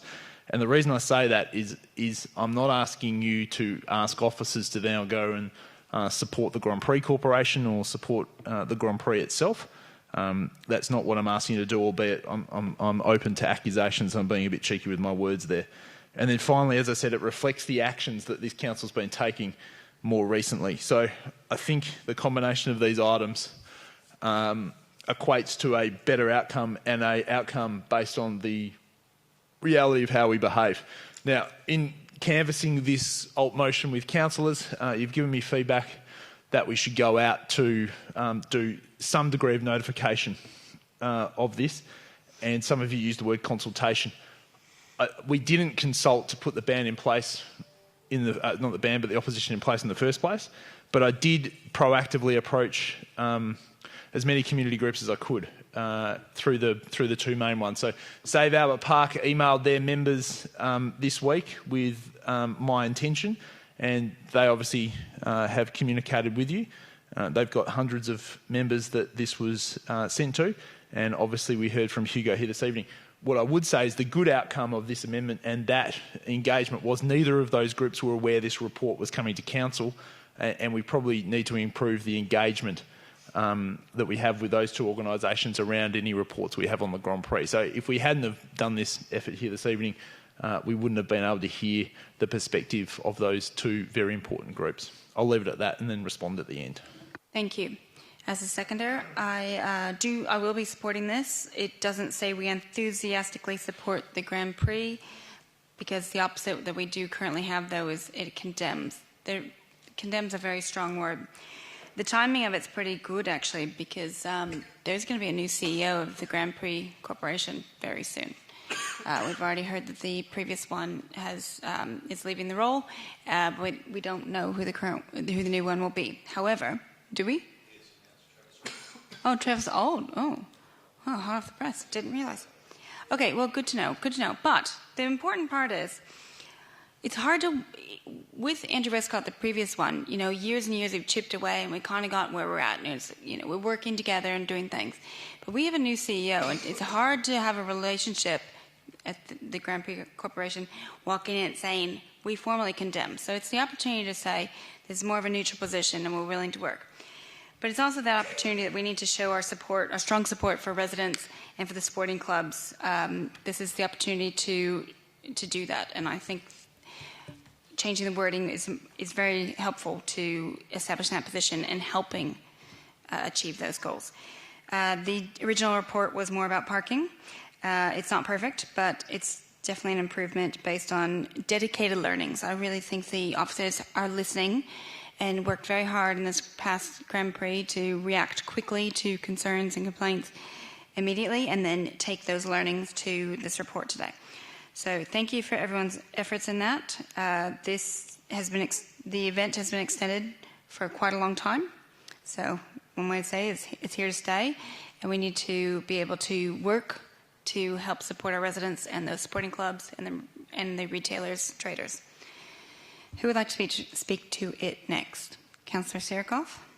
Thank you, Mayor. I'll be supportive of this motion because I think we should be working with the Grand Prix, not necessarily that we supportive of Grand Prix, but as Councillor Pearl said, to remove opposing, because we do have this Grand Prix in our backyard.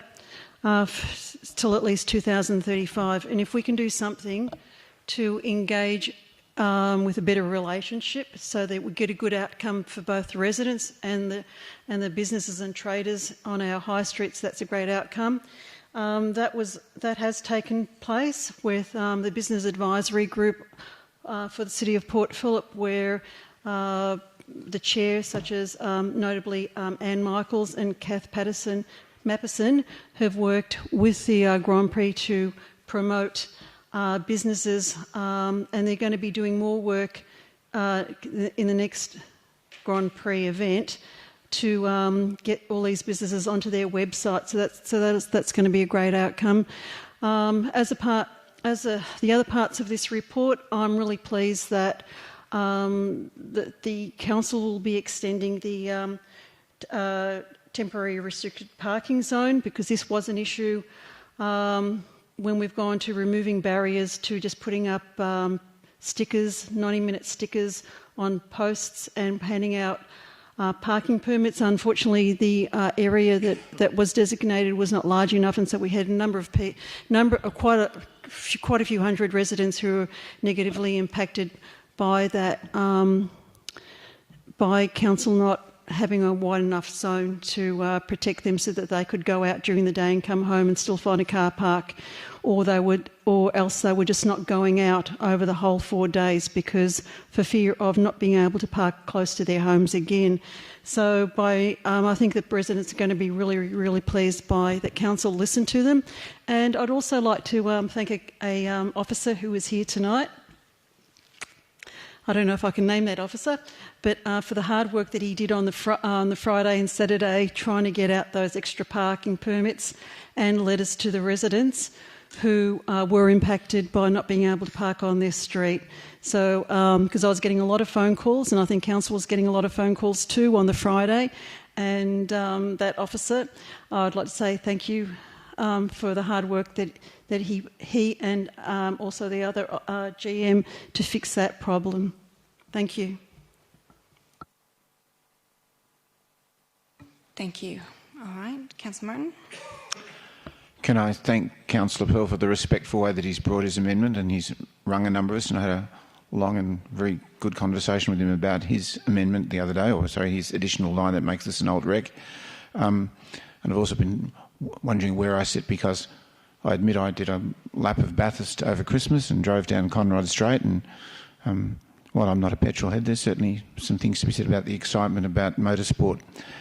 Then I thought back about the position that I've had and that I've taken. I've never been one who's spoken in support of having the Grand Prix in the city of Port Phillip, or the city of St Kilda, where it was, back in 1994 when the discussion started. Having said that, I thank our officers for the report, and while we have the Grand Prix here, we need to work with the Grand Prix Authority to maximise the benefits for all of our community, and we've solved some parking issues. Thank you, officers. I know that Clarendon Street Traders, they've had their, what was their car show? The Porsche, they're looking at doing bigger and better things in years to come. So fully support all the officers' recommendations in their motion, and I've thought long and hard about Councillor Pearl's separate line. I'm not going to support the amended motion. I will support the original motion if this fails. Not that I don't understand why Councillor Pearl's bringing it. It would be hypocritical of us to work actively... Point of order, Mayor. Can I just ask Councillor Martin if he actually foreshadowed that he would put the original motion if this one fails? Is that what I'm trying to say? Right, can you clarify? I would... I had to put it, or correct me on my wording, it's very late at night. I would put the officer's rec if this failed. But I also thank you, Councillor Baxter. I also understand why Councillor Pearl's done it. He's trying to clear up an anomaly. He's trying to make sure their officers aren't hamstrung feeling that they're trying to publicly oppose the Grand Prix while at the same time working closely with the Grand Prix Authority. So I get what he's trying to do. Given what I've said in public about the Grand Prix over the last 30 years, most people know what my views are. I believe it's in the wrong place. I'd much rather see it at Phillip Island. I've seen the destruction and damage that it causes to our sports fields, the impact it has on sports clubs. It's the 40-year reunion of the South Melbourne District's 1983 premiership side 2 weeks' time that they won on the old Oval number 1 at Albert Park that no longer exists because the Grand Prix took it over. I've seen the impact of parking, although things were better this year. If I could come up with a better form of words than Councillor Pearl has done, I've been racking my brains if I could come up with a separate old rec. I'd like us to say that we will work very closely with the Grand Prix Corporation to do what we can to maximise the benefits while it's here, but while at the same time advocating it to go somewhere else. I'm not sure how I do that. So because that's my position, I fully understand why Councillor Pearl's done what he's done. I respect what he's doing. I can't support the motion in its current form, so I'd put the officers' rec if this fails. Thank you. Would anybody else like... Oh, sorry, Councillor Nyagui, would you like to speak for or against the motion? Thank you. Thank you. Yeah, thank you, Mayor. I'll also be voting against this, especially probably as a councillor from Middle Park. I just couldn't, in good conscience, change our position on this without going to a more detailed community consultation. I look, it's a tricky issue. We're at a point now with the Grand Prix where it's been there now for over 30 years. We've had 2 state Liberal and 2 state Labor governments. Neither have entertained changing it. The last member of Parliament for the area to consider it would probably be John Thwaites. That's over 20 years ago now. The contract's been extended to 2035, so there's limited opportunities for us to impact on its current, occupancy of the lake side track. That said, I think it remains my personal view that although I'm not opposed to the Grand Prix, I think it's probably not the most appropriate location. It has a pretty significant impact on sporting clubs. I think really, I guess the question for us as a council is what do our community actually think about this at this point? We had really extreme community opposition. Council Pearl says we didn't have consultation in 2011. That might be true, but all the councillors, as far as I'm aware, who were elected in 96 and 99 and in those early years of this council were elected on platforms opposed to the Grand Prix because of such strong community feeling. My neighbour was actually arrested protesting against the Grand Prix back when it was established. There's really deep community feelings toward this, and some ill will at times. And I think if we're going to change our position, we need to have a more mature conversation with our community and have an actual consultation. I don't know, there's a chance now that 30 years has passed and the majority of our community are not as fussed about the Grand Prix as they once were. We already have officers working constructively with the Grand Prix Corporation around parking and other matters with the existing position of being opposed, so I don't think it's necessarily incompatible. I think we're probably at our own time now where we can have that conversation.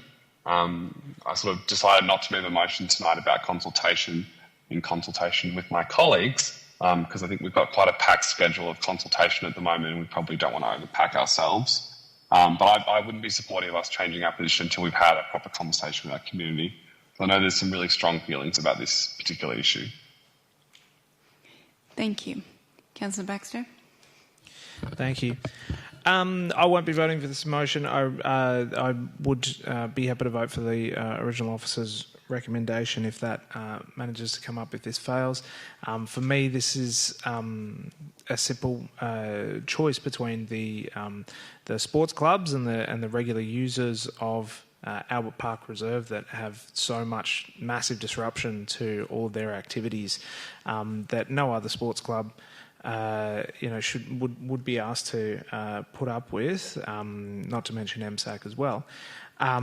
Weighing up their concerns, who are members of our community, versus a multinational corporation who are here to make money, and they're not here for our community. And it's great that we can work with them to extract some concessions that may make their impact less negative. But our job is to look out for our community, not the interests of this massive multinational corporation, which is doing fine by itself. Thank you. Anybody else speaking to this tonight? Councillor Clark? Yeah. I'm not actually supportive of the Grand Prix being in Albert Park at all. I think it has a massive impact on the park. I think the park struggles to get back to full health, for the want of a better word, each year. I think it creates ongoing additional cost in running it by having to pull it apart and put it back again every year. And I think the impact on sporting clubs is possibly not reasonable. However, we are where we are in terms of it being an event that is firmly entrenched in Melbourne, and at the moment that is firmly in Albert Park. And everything I've seen on the nearly 3 years I've been on council is that we work very collaboratively. We're increasing our engagement. We are working very well with them. We get briefings from them. So as a council, we are fully endorsing, supporting productively and working with the Grand Prix Association. So to have a stance that we're firmly against it is nonsensical. It just doesn't stack up. So I think there is absolutely a need to clarify that council is not anti the Grand Prix, and take Councillor Pearl's comments that we're not asking people to endorse it. We're just asking, as far as I interpret this motion, is asking for consistency of council's public position with how we're actually operating internally as a council around the Grand Prix. And for that reason, I fully support this motion, and thank you for bringing it. Thank you. Anybody else speaking to this tonight? Councillor Crawford? Just really quickly, I won't be supporting it. I actually have fallen in love with F1 as a sport in the last few years, but that's irrelevant. Is the point that the reason I won't be supporting is we haven't consulted with our community. So I actually don't know where they sit on this, and I know it's not about endorsing it, but I'd actually like to, in the future, hear from our community before I made a decision on their behalf. All right. All right, Councillor Pearl, would you like to close? Thank you for your comments, and I deeply respect the views that you've put forward here. I think we'd all agree that we would like to hear more from our community around what's happening on the impact of the Grand Prix, and hopefully we can get some more data through this Memorandum of Understanding from the Grand Prix Corporation, etc. Just to clarify, again, we're not seeking to support the Grand Prix here with this motion this evening. It moves us to a normal stance of what we're already following. If we say we want to oppose something or we want to support something, we should do that with our hand on our heart and go hard, not halfway in it. At the moment, I think we're half baked.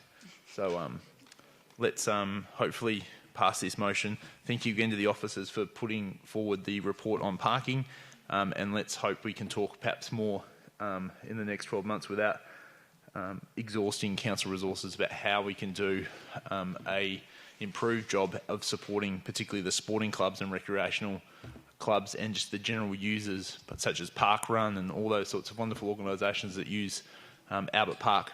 Albeit we don't control it, that's true, but it is part of our municipality. It's part of it's part of Gateway Ward, it's part of Lake Ward. It is part of our city, and we should make sure that we don't forget just how important that is from an environmental point of view, from a social point of view, and from a recreational point of view. Thank you. We'll take that to the vote. All those in favour? 1, 2, 3, 4. 3, 4, 5. Sorry, if I can count right. That's embarrassing. All those against? 1, 2, 3, 4. All right, that's passed. Division. All right, all those in favour? Bond, Sirikoff, Pearl, Consullo, Clark. All those against? Crawford, Baxter, Martin, Nyagui. That's carried. Thank you. All right, now that's the end of the presentation reports, but I just want to give a little shout out real quick to somebody who's been very impressive around council for the last 13 years. I don't have a speech prepared, but you're not going out your last council meeting without being recognised for your great work around here. I know in the 3 years I've been on council, I've worked with you in several different roles, and you've done great. You'll be sincerely missed, but I wish your family all the best going to New Zealand.